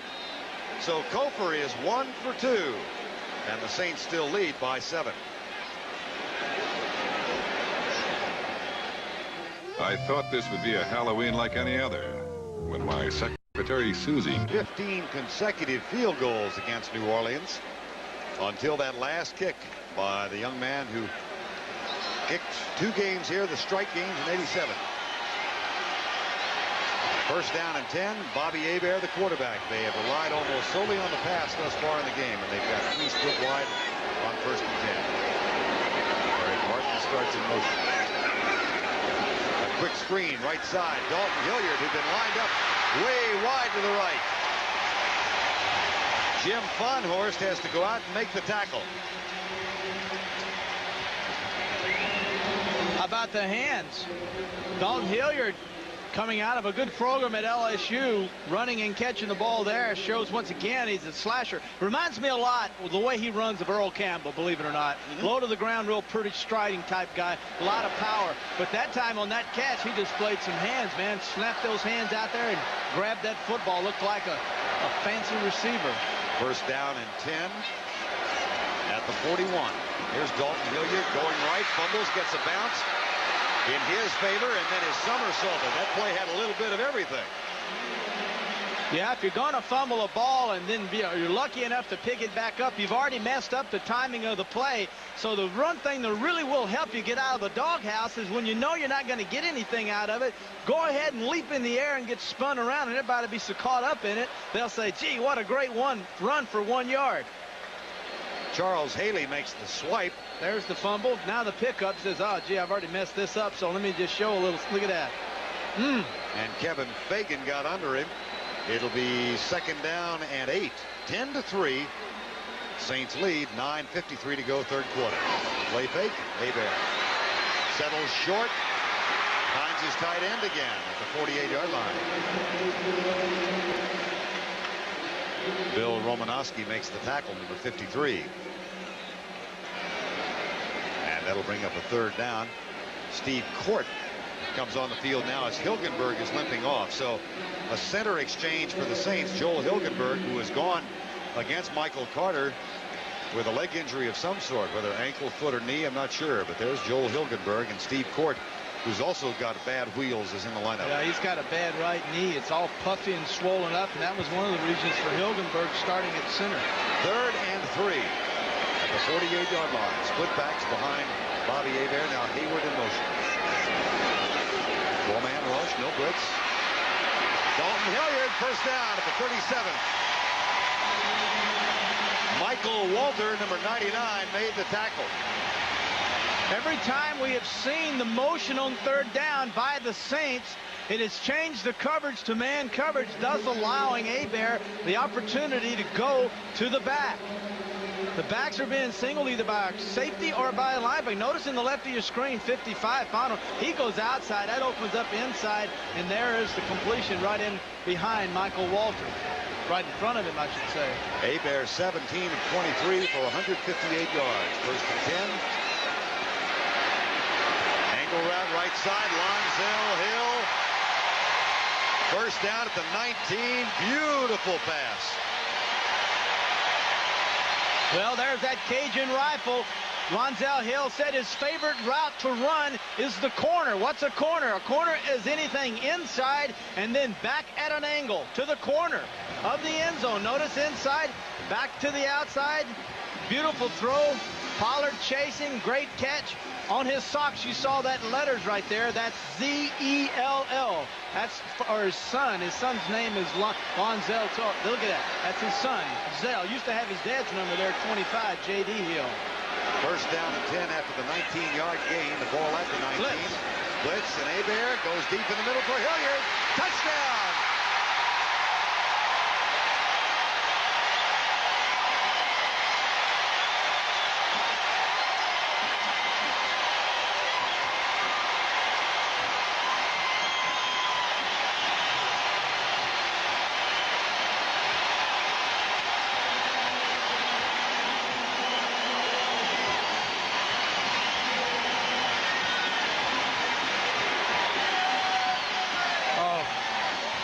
Is the first touchdown scored by the Saints in the third quarter in 1989. And twice in this drive, Dalton Hilliard displays a fine ability to make the catch.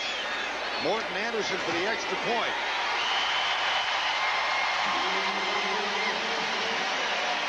It's a 17-3 lead. Buford Jordan, who's inactive, congratulates Dalton Hilliard. Top left of your screen, Chad Brooks, 31. The strong safety will be blitzing, and then Hebert, sensing this, turns around, and you got a mismatch. You got Michael Walker, 99, covering.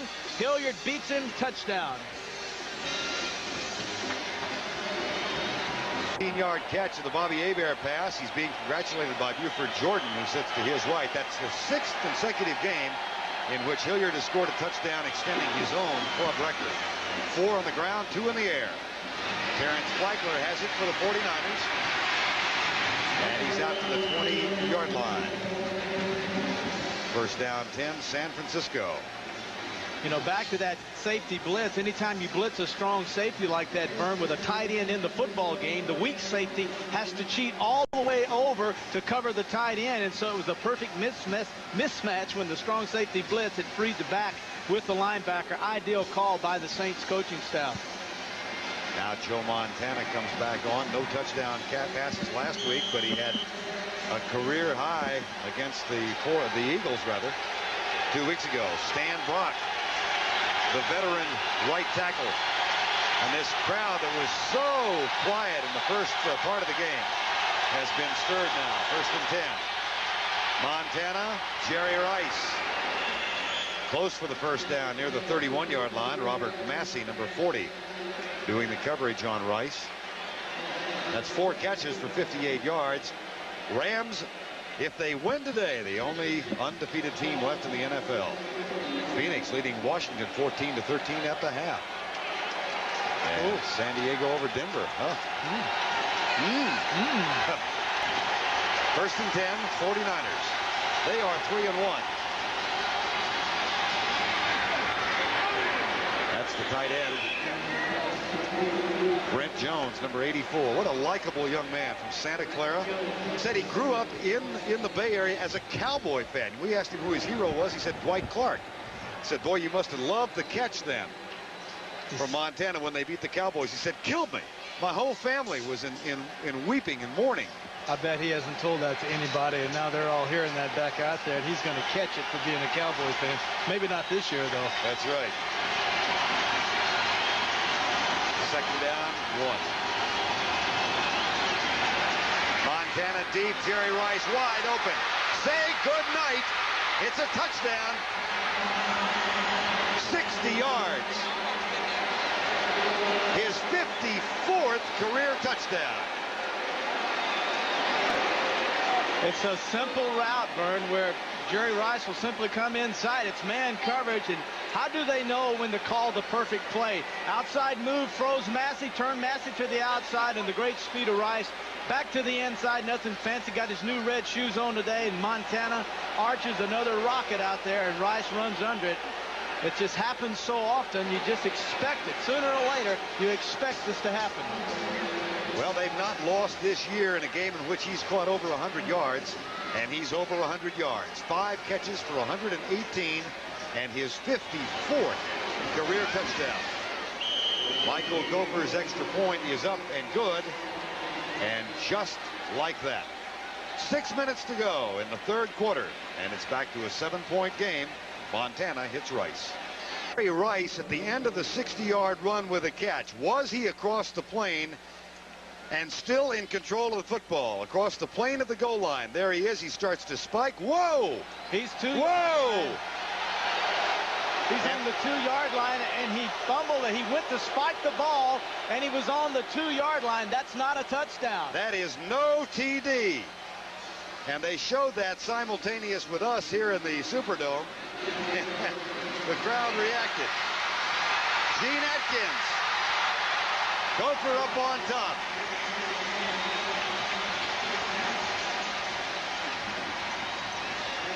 I'm trying to remember who it was that spiked him. It was a Pittsburgh player, wasn't it? Just fixing to tell you. At the 2-yard line. Dave Smith on Monday Night Football. I threw him a quick slant. He goes 65 yards. He gets so excited he spikes it on the 5-yard line.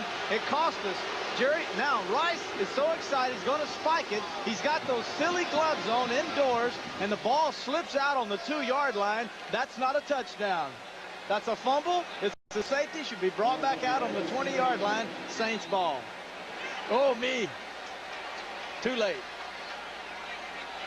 First down and 10. Well, they'll have fun with that on the replays tonight because it was not reviewed here. I remember watching in my living room when Dave Smith spiked that ball at the 2. I couldn't believe it.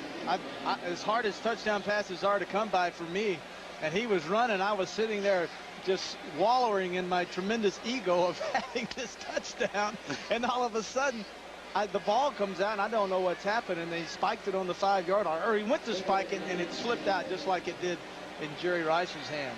How about this? Marino, 25,000 yards already. Hey, already. I got him by 3, baby. No problem. Yeah, but you've got 4 more Super Bowls than he does. Second down and 9. That's the only thing I've got. Lob pass. Dalton Hilliard looks for some help. And he's brought down to the 42-yard line. Chet Brooks, number 31, makes the tackle. Bobby Hebert, 19 of 25. You know him very well. Is he still fighting the system? Does he still want to go deep? He wants to go deep, but he's adjusted to the fact that under this system he isn't going to go deep. He's like any other quarterback. He would like to be in more charge of the offense. He would like to go deep, but he is staying within the framework that Carl Smith has designed for him. He's doing a very good job of it, and he's a very unselfish player. And my hat's off to him. Not many guys like him in the National Football League. 3rd and 6. Nickel defense is in. Steve Port snaps it back. Hebert gets man coverage on the right side. The pass incomplete. Darryl Pollard and Bobby Hebert a little upset with himself. One of the things on a quick takeoff, a quick fade like that, Vern, a quarterback is taught to pick a side. You don't have time to read. Pick a side and stay with it no matter what. That's what Bobby did. He said, I throw it better to the right. I'm going to stay that way. It's just a good throw, just great coverage that time by Pollard. George Winslow on 4th down. 4:08 to go, 3rd quarter. John Taylor waits back at the 20.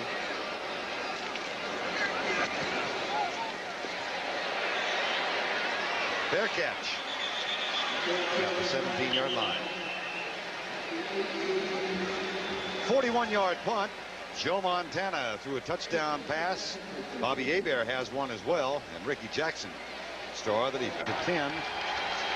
49ers have a first down at their own 17-yard line. Last time they had the ball, Montana hit Jerry Rice for 60 yards and a TD. Rice tried to spike it and didn't have possessions across the goal line, but they let it stand. That pass for Jerry Rice. Gene Atkins, number 28, makes the tackle. And one of the major changes that the Saints have made is by putting David Waymer at free safety. They got him off of corner, and one of the reasons he was too aggressive at corner, they wanted to let these young kids, Massey and Cook, play, and they thought they could utilize the strengths of Waymer, which are those of a traffic cop. And he said, the thing I do now is I put the players in a position to make the big plays. 2nd down and 4. Draw play. Roger Craig caught short of the first down. Tackle made by Sam Mills, number 51. Craig now with 12 yards, 31 carries. Flag down, and it's against the 49ers.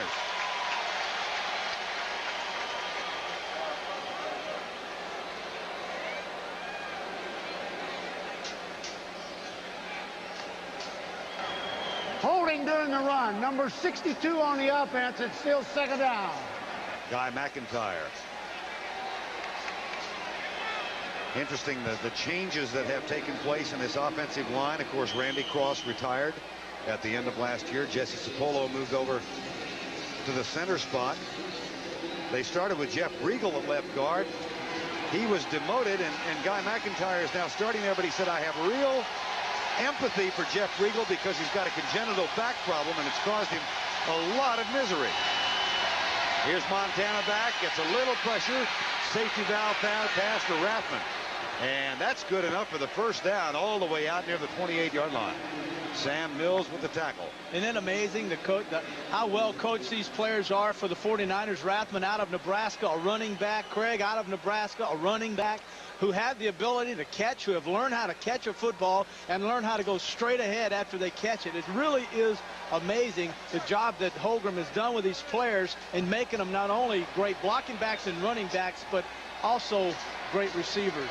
Saw Steve Young flashing in the plays to Joe Montana. First and 10, 2:15 to go, third quarter. Ricky Jackson unexpectedly back after a fractured cheekbone. Play fake, Montana lobs it left, throws it into the bench area. It'll be second down. Well, the Rams right now the only undefeated team in the NFL. Let's see how they're doing. Here's Brent.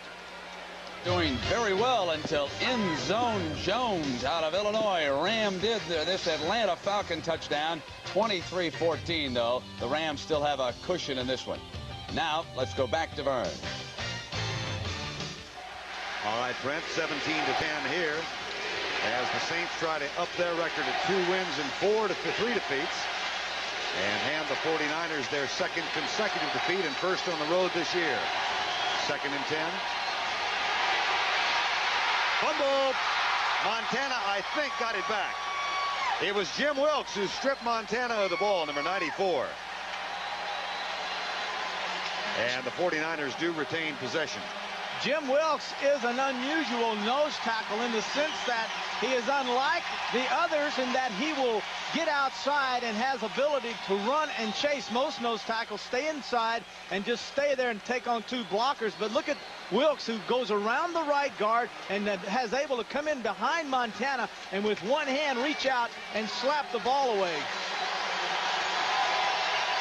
3rd and 15. Four wide receivers for the 49ers. 4-man rush. Montana pumps once, then goes for Rice. Tipped away. Coy Cook. No.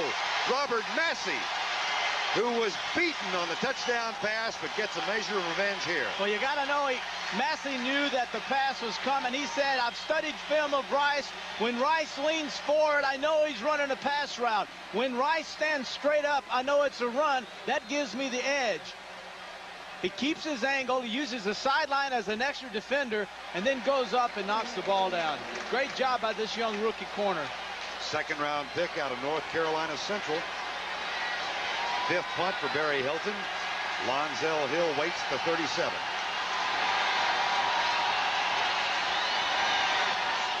Whoa. Hill at the 33. Reverse to Floyd Turner. Flag is down. It'll come back. Darryl Pollard makes the tackle. A flag at the 34.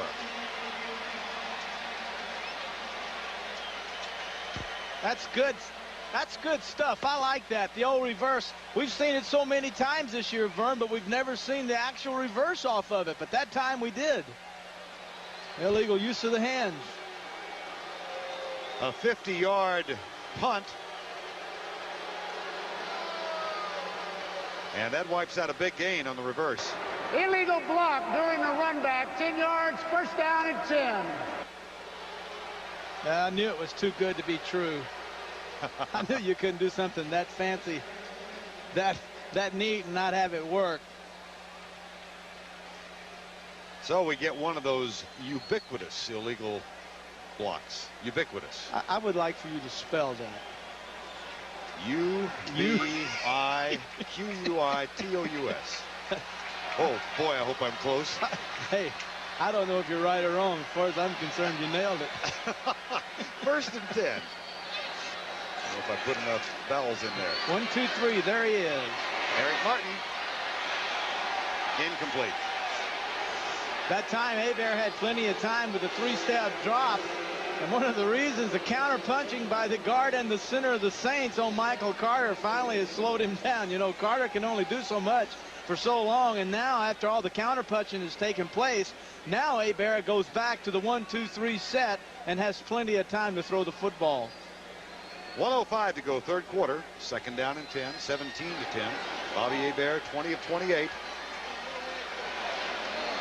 He's hit Dalton Hilliard and Hobie Brenner for touchdown. Both teams relying on the pass. Chet Brooks faking a blitz. He bounces back out now and follows Craig Hayward. The handoff goes to Hilliard, who's caught behind the line.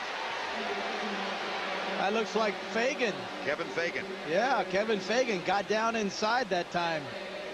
Hard to keep up with the front line of the 49ers. They move him around. Kevin Fagan is the right defensive end that time playing tackle. And so he plays left tackle, right tackle. He plays right defensive end. Haley goes left outside, right inside. They really move these guys around.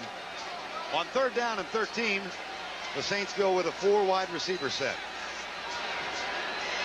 Floyd Turner and Brett Perryman are the outside men on either side.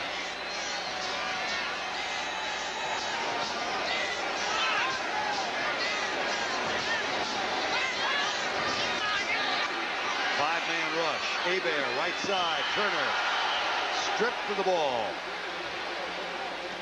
by Darryl Pollard. And that'll bring on 4th down. There is a young man whose career included being cut 3 different times by the 49ers. And yet he kept coming back,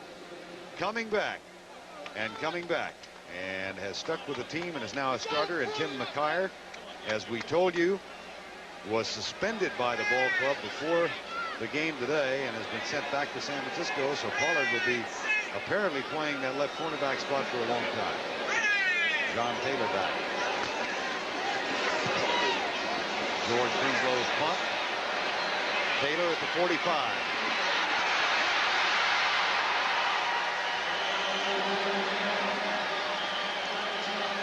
All the way back to the 32. Kim Phillips with the tackle. That's the end of the 3rd quarter.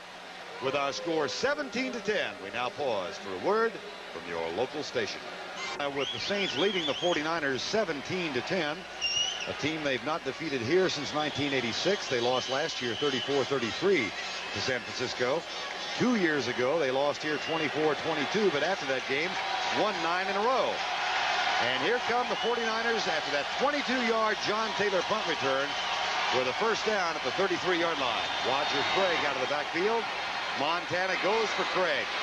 And that's a 1st down inside the 22-yard line to the 21. Almost exclusive use of the pass today. Both teams just have forgotten about the running game. Yeah, well, they've forgotten about it, and rightly so, because they haven't been able to do anything. Craig hasn't had the outside of the first game. They haven't been able to run, the 49ers, and with Hilliard being solely used as a running back, the only one carrying the football, he hasn't done much either, but the ball has been moved primarily through the air. Montana 17 of 23. 1st and 10. Jerry Rice starts in motion. Play fake.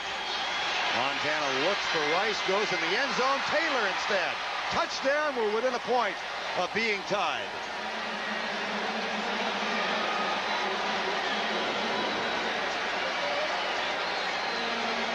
Boy, what a job by Montana. Play action, turns around, looks left, goes back to the right. And when he stayed to the right, the 2nd time he took the free safety out of the play, allowing Taylor to come in behind him. Notice he comes around, holds it long, and by holding it long enough, he allowed the wide receiver to get beyond the back and dropped it in there.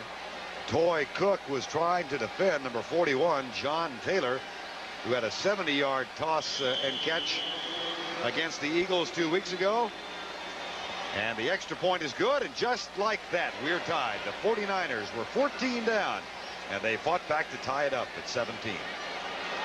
Excellent days. Montana 2 touchdowns, Bobby Hebert 2 touchdowns, and both teams have disdained the rush. We don't have a rushing first down in the ball game yet. 17-17 with 14:50 to go. Terry Bradshaw, Vern Lundquist here, and that last touchdown pass looked a little similar. Little play action. Montana turned around. When he play action, he brought the safety out of position. The weak safety, who's designed to get back and stop that, Vern, was out of position. Notice the play action. That froze the safety, allowing Taylor enough time to get beyond Vaughn Johnson, 53, and underneath the cornerback, Massey, 40. John Taylor's touchdown catch, and then the extra point by Koper, and we're tied at 17 with 14:50 to go. That looked like the old Cincinnati pass that won the game down there, with Taylor doing the same route, the quick post. At the 8.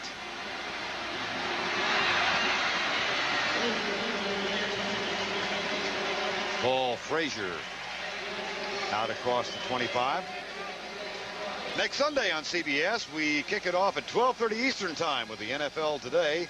Regional coverage will then include Washington at New York, the 49ers at Dallas, Green Bay at Minnesota, Detroit at Tampa Bay, and at 4 o'clock Eastern Time, it's Philadelphia at Phoenix. All starts next Sunday at 12:30 Eastern with the NFL Today. By the way, I saw Will McDonough's report at 12:30 today, and he said something about Herschel Walker's availability to a variety of teams, and he mentioned the 49ers. I'll tell you more about that in just a second to see whether they have any interest or not. First down and 10.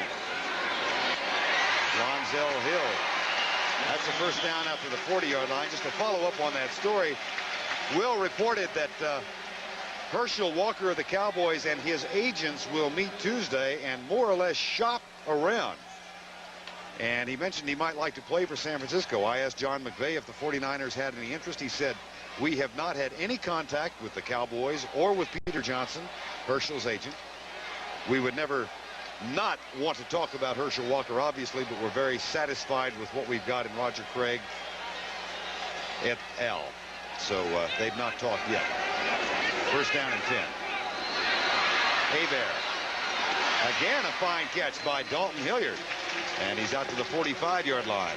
Michael Walter, number 99, makes the tackle. Well, all the 49ers are doing, and they're dropping their linebackers so deep now, Vern, to prevent the big pass, the 15, 20-yarder. They're now dropping them so deep that Hebert's hitting underneath the linebackers. He's getting the ball to his backs quickly, thus allowing them the opportunity to catch it and then run with the football. Look how deep the linebackers are, 10, 12 yards.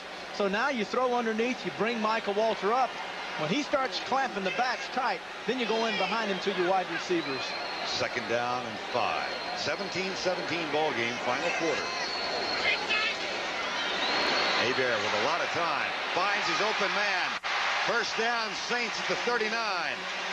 Lonzel Hill, who said his father used to throw the ball straight at him and hard to get him to learn to catch with his hands instead of his body. He said he used to catch a ball in his body, and his daddy said, "You're never going to be a receiver if you don't learn to catch a ball with your hands." So J.D. Hill used to throw the ball real hard and make Lonzel, 87 here, who goes inside, makes a good catch with his hands, bringing it in. There's that classic case, linebackers up tight, you go in behind them to the wide receivers. This is really an easy game. That's the 6th catch for Lonzel Hill, a first down at the 39 in a tie ball game. Play fake. Hebert settles short for Hayward. Hayward gets Mike Walter grabbing him around the ankles, and Walter makes the tackle. Michael Walter, who wears number 99, Terry and I were talking with him yesterday, said, "That's a great football number." And he said, "Yeah, and then when I get knocked on my back, it says 66. So he has an out. He's got a disguise. Said he has terrible hands, and he said, "I don't mind dropping the passes when they're to my side because I'm not supposed to catch those anyway." So he says, "It doesn't bother me." Says that he's not a great athlete, and I told him he was because he plays so many different positions as linebacker, outside, inside, deep, short. Second and 4. Saints and 49ers are tied. Blitz threatened now by the 49ers from the corner. Chet Brooks is coming. And they pick him up, and Hebert goes left side, incomplete for Eric Martin. he had Hill and Martin within 2 feet of each other. Yeah, see, this is a classic case now. Safety blitz shows Hebert went on a long count, which is perfect because now you can see what the coverage is going to be. He knew it was a safety blitz, but in the scheme of the Saints, I believe, this is my own observation here, in the scheme of the things, there wasn't a dead blame thing Hebert could do. Had I been running the show, I see him coming, I go downtown. I don't worry about, I know it's safety blitz, I'm going downtown with it. I'm going to burn them. If you burn them, they won't do it again. 3rd and 4, 17-17 ball game. 2 wide receivers to the left. And again, the blitz threatened. Don Griffin comes across. Hebert into the flat, caught by Hill, his 7th catch. First down at the 22-yard line.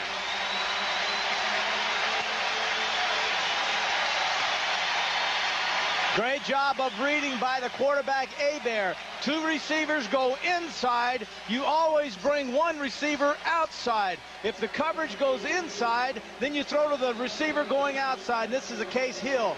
2 go in. He's out there all by himself, and Tom Holmoe has to come up and make the stop. 2 go in, 1 goes out. Pretty easy. They have gone to the air in this ball game. Both teams yet to get their first rushing first down. 1st and 10, New Orleans. Ball at the 22. Hebert across the middle. Dalton Hilliard, the umpire, might have inadvertently gotten in the path of the ball. One of the things that is good about this Saint offense is that the crossing routes by their backs are so short and quick that if the pressure does get to Hebert quick, he has an outlet that is there quick. So it's not like it's not built in to protect Hebert. There are quick, short guys, and then there's medium guys, and then there are deep guys. It's just that their short crossing guys are much shorter than you normally see. 2nd down and 10. Did that make sense to you? I understood every bit of it. I'm glad you did. I don't have any questions. Right now, 2nd and 10. Stunts. Hebert throws a duck. That one quacked, and it's knocked down. It was hit, Vern. It was hit. And so was Bobby Hebert. Yeah, his hand. Notice he's grabbing his hand. Let's see if we can figure out who made the contact, either Carter or Haley. It's a short set. He's hurting. This man is hurting. Haley at the bottom, 94. There's a little 5-step drop, but right inside Michael Carter, who gets his arm, his shoulder, underneath the arm of Hebert, the quarterback. Thank God he didn't catch Hebert on the end of the elbow, because then you've got a shoulder injury and possibly an elbow injury. 3rd and 10. Dave Wilson warms up. John Fourcade, the number 2 quarterback, was knocked out a couple of weeks ago in Tampa. Blitz. Hebert has to hurry with the throw for Perryman. Incomplete. We'll see Morton Anderson. And Terry Bradshaw is going nuts here because he saw something. Well, you see safety blitz. You don't run 10-yard out cuts. Just don't do it. It's not you mean the enough. receiver? Exactly. There's not enough time. And that's what Bobby Hebert is saying right now. You cannot, at the bottom of your screen, you cannot do this and run a 10-yard up. Look at these people coming. There's no time to run these 10-yard things. You've got to come to the inside. There's no one in here. That's where you run the route. You don't go to the outside. So that was a receiver's responsibility. 39-yard field goal by Anderson to try and break the tie. He's hit one from 49 today. He's back. He's back. Commercials next week. He's back. They love him again. Morton Anderson is 2 for 2 in the Saints lead with 10.5 to go. 5 of 38 for 250 yards and a couple of touchdowns. But angry over the ineffectiveness of his wide receivers in reading the blitz and adjusting. I guess you call that sight adjusting? You do. All receivers are taught to sight adjust. Now, I don't know if they teach that here. I don't know what they teach here because I haven't understood a lot of things they've done. But not allowing a quarterback to have complete control of an offense on a football field, to me, is unheard of. I don't know if they sight adjust, but it's very common to sight adjust safety blitzes. On every play, your key safeties, if they disappear, you sight adjust. Here's Anderson's kickoff, and it's a dandy. Oh, he's back. I'm telling you, this guy's got 3 or 4 commercials lined up next week. You know what scares me Morton Anderson liked your tie before the game. He really liked your tie. As a matter of fact, he offered me a few bucks for this baby. But I'm going to wear this tie every week now that everyone likes it so well. I'll wear it again. It's got all the colors in it. Look, you can wear it every week. And yeah, it does have different pair of slacks. And 28 colors in it. The You got one yellows and for the blacks every team. And the reds. And it's really quite nice tie. Anderson liked it, but let me tell you, most of the Saints didn't. 1st and 10. And the 49ers. Rice in motion. Rathman. No flags. It looked like a lot of motion around the line. And it'll be 2nd down and 10. Tom Rathman. Yeah, you think Montana's worried about this? No. I'm 41 years old, and I've become the biggest. I have to admit it. I just love this guy. I love it. He's got what it takes that a lot of people wish they had, including myself. But I guarantee you, he is no more upset or worried about this game and what's going on than anyone. It's just amazing. 2nd down and 10.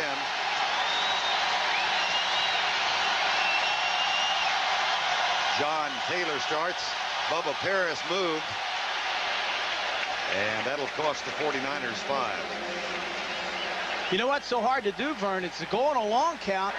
False start. Number 77 on the offense. Just stick it down. One of the things that's very difficult to do is we can see what now we've got an injured player.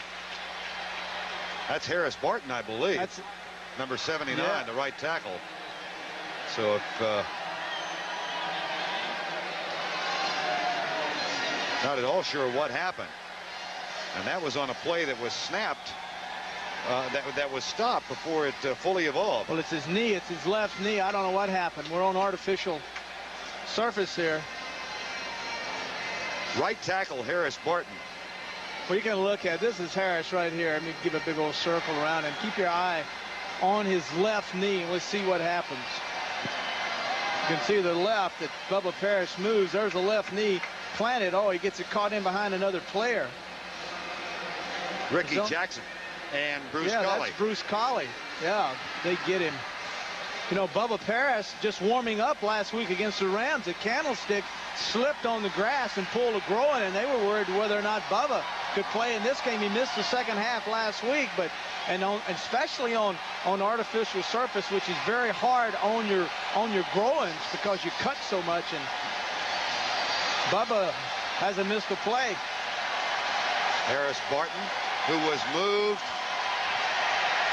to left guard for the moment.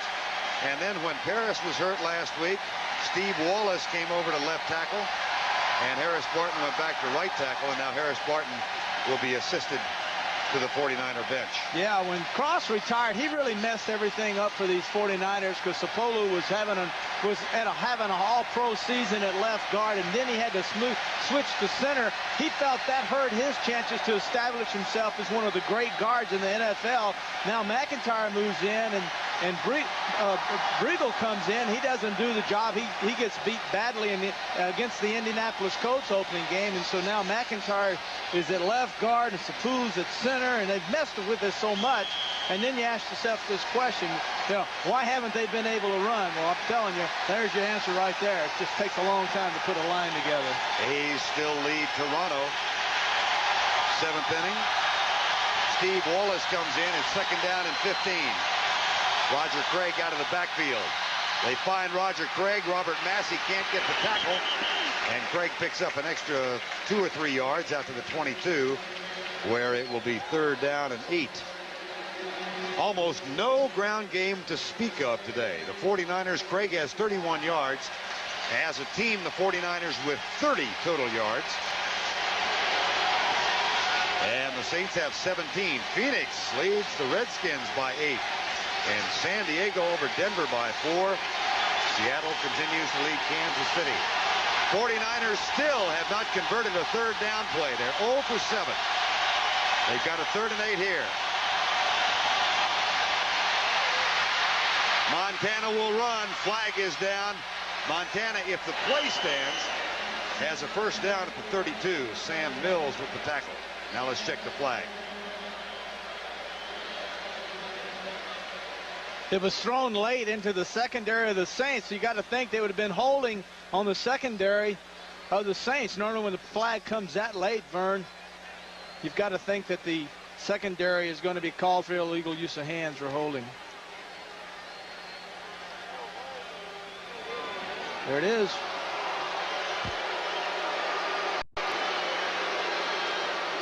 I rather expect they'll decline the penalty and take the run.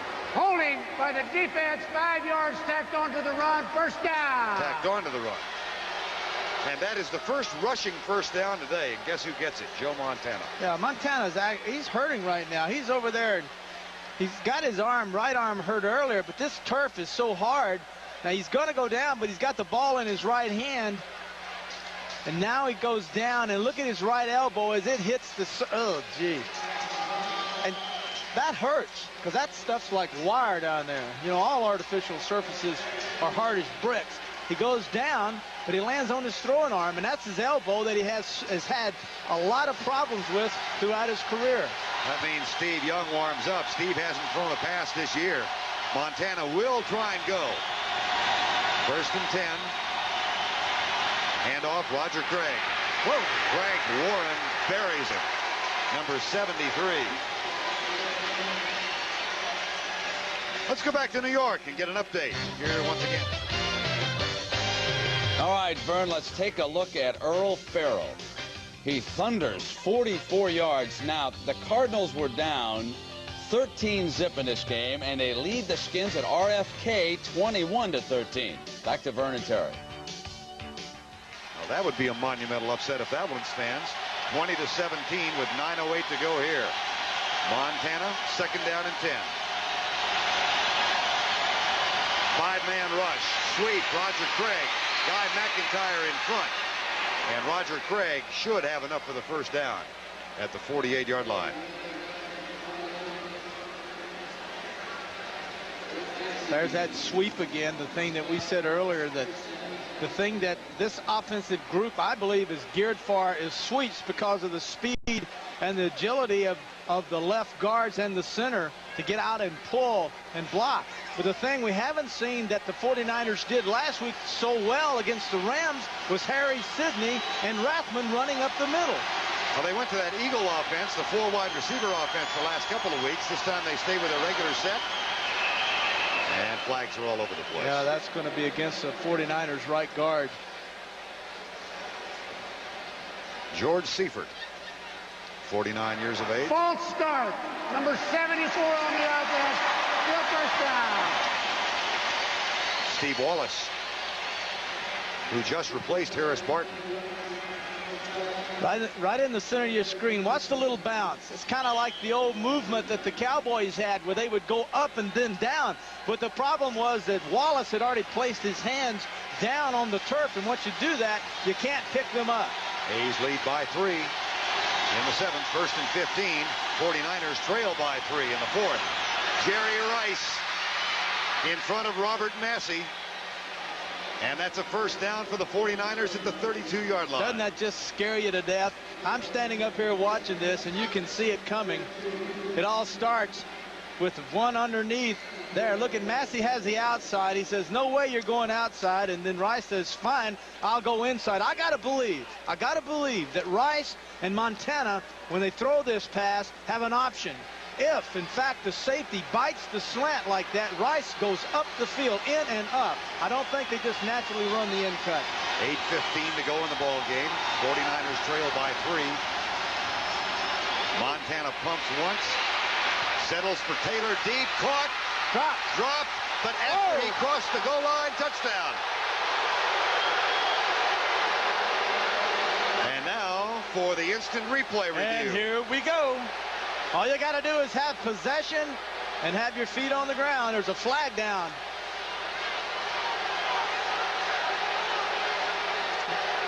So there's that. There's pushing. Let's see if Taylor has possession.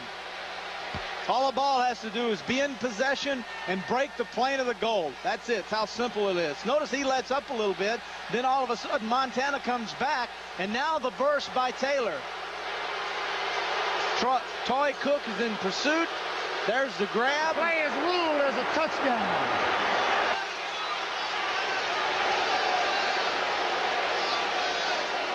The ball has to be in control by the receiver, and all it has to do is break the plane. He doesn't have to have his feet down. Right. All he has to do is break the plane. Does the ball break the plane? There's the catch. The ball in the judgment of the umpire, the back judge, is that it did break the plane. It looks like it was fumbled on the 1-foot line. That would be a touchdown. That would be a touchdown. You have to understand, folks, you don't have to have your feet down when it's a touchdown. All you have to do is have control and break the plane. The plane is the goal line. It looks like the ball's in his hand, and now it's knocked out. The foul was illegal contact. Number 40 on the defense. That penalty is declined. The play is ruled as a touchdown based on review by the replay official. The play stands. So the play does stand. The replay official, as Gaylord Bryan, looked at it and upheld the call. So it's a touchdown. Well, I will say this. I think John Taylor had greater possession of the ball than Jerry Rice did back in the third quarter. Well, yeah, absolutely. Jerry Rice fumbled that one. I mean, that's... There's the kick by Kofor. See, so many people misunderstand what a touchdown is. All it has to do is break the plane. You don't have to be in the end zone. You can stretch a ball out and break the plane. It's a touchdown. Quarter, Jim Mora's team had a 17-3 lead. But Joe Montana has struck for 3 touchdowns. 1 to Jerry Rice, 2 to John Taylor. And 1 to Jerry Rice, 2 to John Taylor. And Montana, whose elbow is encased in ice now, has thrown for 3 touchdown passes. He'll have one of those big old bubbles on his elbow. Montana told us in Philadelphia he's enjoying playing more now than ever because he's 33, soon to be 34, got 3 little babies at home, and he realizes that he's at the end of his career, whenever that is. Here's the kickoff bobbled and picked up at the 10. Gene Atkins back at the 22. Let's bring you up to date on how the scoring has evolved here before this sellout crowd in the Superdome. In the first quarter, Michael Kofor hit from 41, made it a 3-0 game. In the second quarter, Hobie Brenner's 2-yard catch made it a 7-3 Saint lead. Then Morton Anderson, just before halftime, hit from 49 to make it 10-3. Dalton Hilliard caught a 19-yard pass to give the Saints their 17-3 lead, and here came the Montana Express. First, Jerry Rice from 60 yards out. Then John Taylor from 21. And then just a moment ago, after Morton Anderson's 39-yard field goal had given the Saints a 20-17 lead, John Taylor's second catch put the 49ers on top, 24-20, their first lead since they were up 3-0. First and 10, Bobby Hebert, play fake. Finds Eric Martin. That's a gain out to the 35 and a first down. Oh, how smart was Hebert. How smart was Hebert that time. He picked up the strong safety, or the weak safety, Fuller, cheating over to the right, set up short, let Fuller commit, and when Fuller went outside, Hebert held the ball and went back inside to Martin. Great job by Bobby Hebert. 7.5 to go in the ball game. Ricky Jackson. Some of the best quarterbacking that I've ever seen by both teams, really, by both teams. Both these guys have done an excellent job. Very intelligent quarterback. First and 10, 7:18 to go. Oh, boy. Nice job by Hebert to get away from the rush. Now he lobs it deep. Eric Martin had come in and out of bounds and back in play, and the pass was incomplete nevertheless, so it'll be 2nd and 10. I don't think that was the design. No. By any stretch of the imagination. Hebert, you have to understand, was an outstanding runner when he went to Northwestern University, State University up here in Natchitoches, but he's got a little smarter.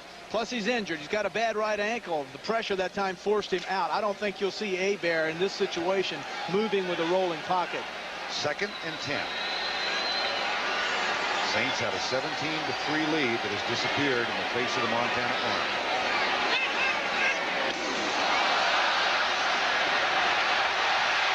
There's Hayward. If the play stands, it's a Saint first down. Now, was he drawn offside? Looks like the 49ers might have just come offside, in which case New Orleans would decline it. Yeah, so you get a pick on someone's cadence, and what the Saints do is they don't use a color count. They use a set count, like set. Offside. Number 75 on the defense. Penalty is declined. First down. See, Hebert will go up to the line of scrimmage, Vern, and go set, set. hut, hut, hut, hut. Then other times he'll go set, set, white, 75. And when he threw in the color count, notice Fagan jumped off sides.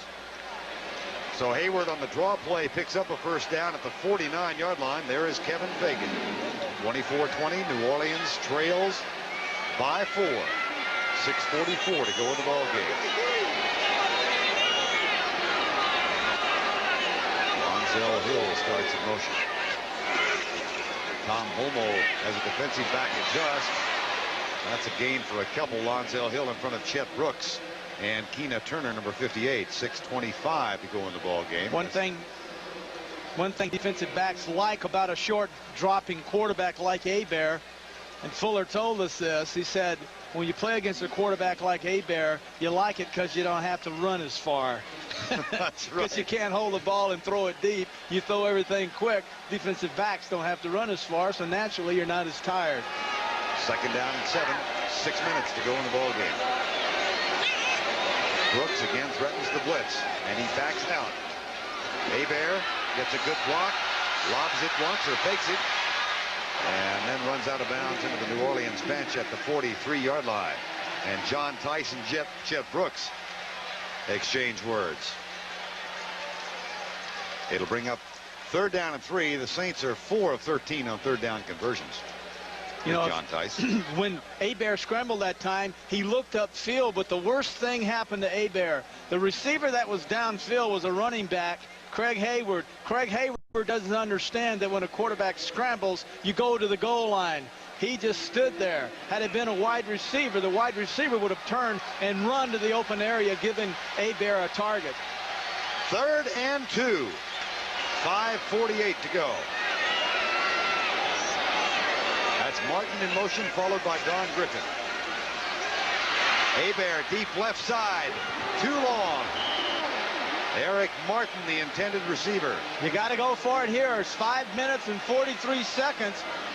I would think you would go for it because Montana's offense has the ability to kill the clock. Not running necessarily, but throwing the football and still running out the clock. So I would think the Saints would try it. They're not, are they? No, they're not. Unless they try a fake punt, and I don't think that's going to happen. Well, given now Hebert and Lonzel Hill are going at each other again. Well, remember last week, Bobby Morris, 35, took a direct snap from the center and ran 39 yards. 4th and 2. It's back to Winslow. Fair catch called by Taylor. Takes it at the 11-yard line. Bobby Hebert and Carl Smith, his offensive coordinator, having a couple of words. 5:36 to go in the ball game. There's Carl Smith. 1st down and 10. And Hebert with a bemused look on his face. Saints take over. Or rather, the 49ers. What's happened is Lonzel Hill, he is really upset. He's mad at Hebert because Hebert's pointing a finger at Lonzel saying, I didn't run the wrong route. Or he's saying, I was wide open. Why didn't you get the ball to me sooner? 1st down and 10. Roger Craig to the 13. Yeah, I think that's a bad decision. I think that running is a bad decision. They haven't been able to run on these Saints all day. And as accurate as Montana is, and they use their running backs when they throw wide flares as their running game, I would think that it would be better for the 49ers to go ahead and throw the football. Bubba Paris is the injured player now. They've already lost Harris Barton to a knee injury. And Bobby Hebert is still... Now, he will jaw as much as any quarterback I know. He talks a lot. He jaws, but primarily jaws at himself. He says, I don't want to get out there and be pointing fingers and screaming and hollering at these guys because a lot of times I screw up myself. Well, he threw it outside, and this is that, you know, all that mess. 2nd down and 7. 5:02 to go in the game. Roger Craig wrapped up. They try the ground game again, Terry. Just not working. Hey, I'm not down on running games. I believe in them. I ran nothing but a trapping game, but if it's not working, you know, why fool with it? Giants lose their first. Cincinnati wins over Pittsburgh for the 2nd time. Bubba Paris hurries back in. Good news for the 49ers. 3rd down and 6. And a huge play here late in the game with 4:30 to go. 3rd and 6. The 49ers lead by 4. split backs. Craig out of the backfield. See if he runs across the ground. The rush from the back. Incomplete pass.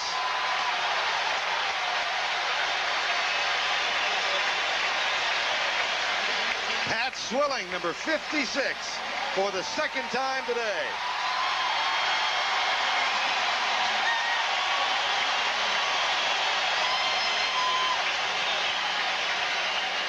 You knew it had to come from the backside to the left of your screen.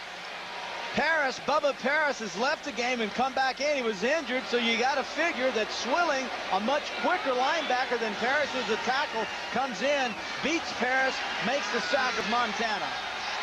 Barry Hilton back at the goal line. Take a look at it again. Here's the kick.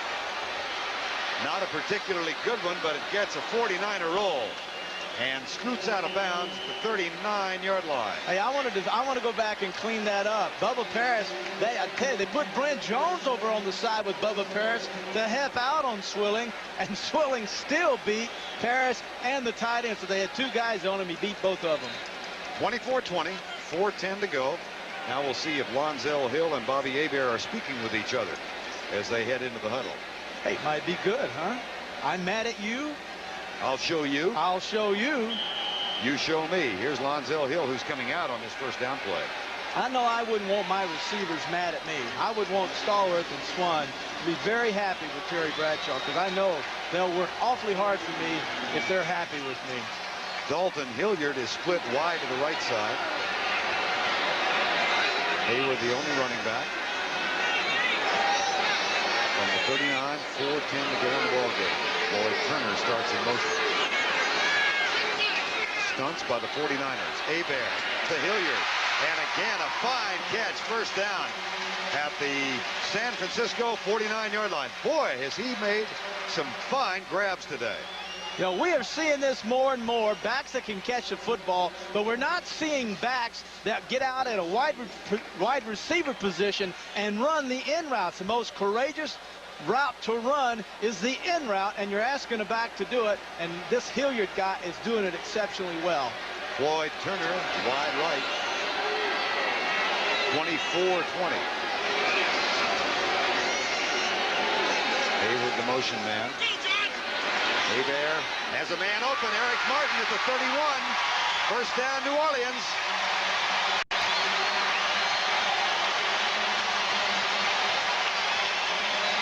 And Lonzel Hill, see if he's back in there.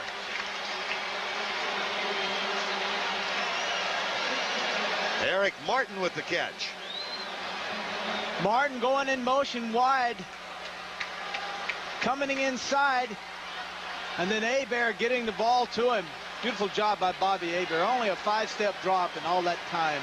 First down at the 31, 24-20 the score, 2:50 to go in the game. Across the middle, Floyd Turner, number 88, the rookie out of Northwest Louisiana. First down, New Orleans at the 20-yard line.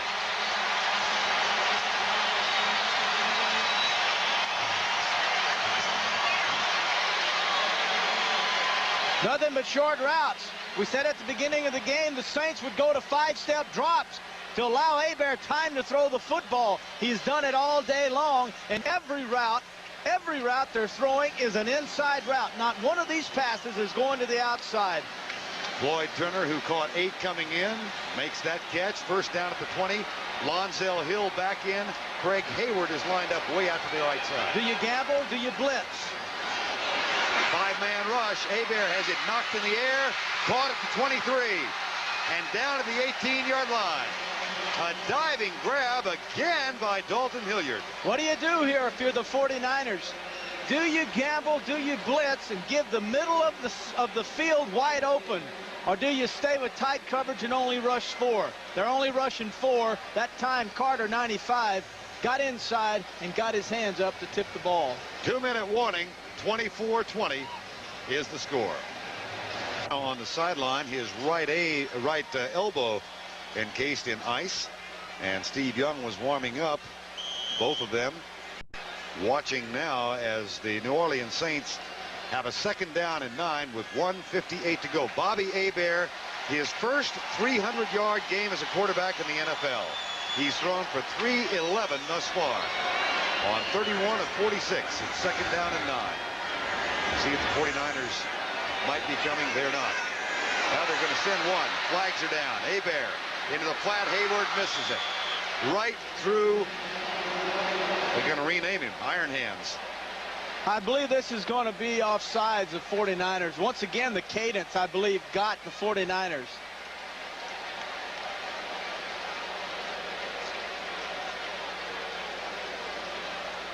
George Seifert, he's okay. That looks like a declining. Must be against the Saints. Illegal motion, left guard. Still second down.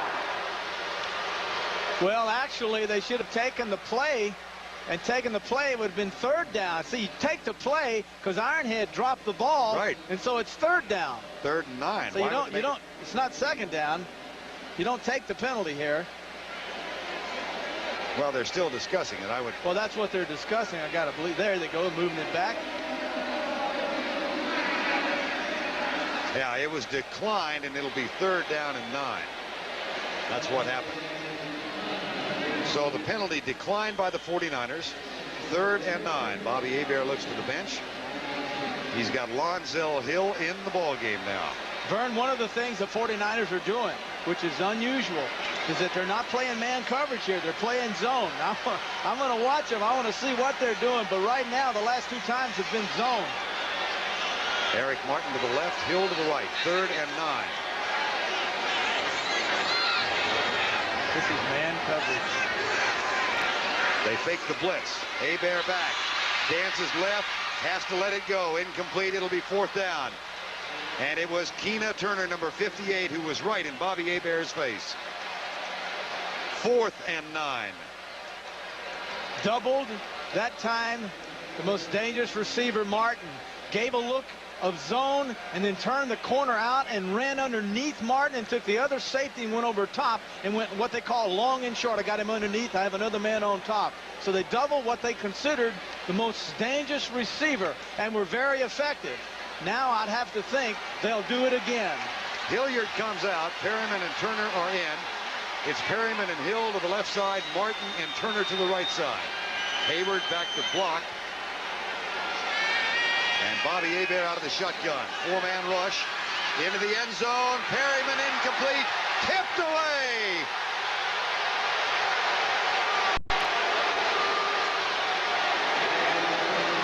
Eric Wright, number 21. Eric Wright, who has had for the last 2 years, 2.5 years, a bad groin.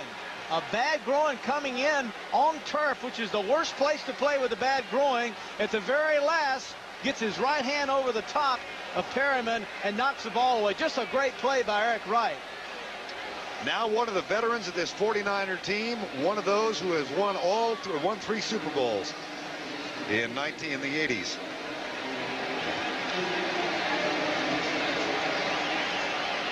Bobby Hebert on 4th and 9 had it tipped away.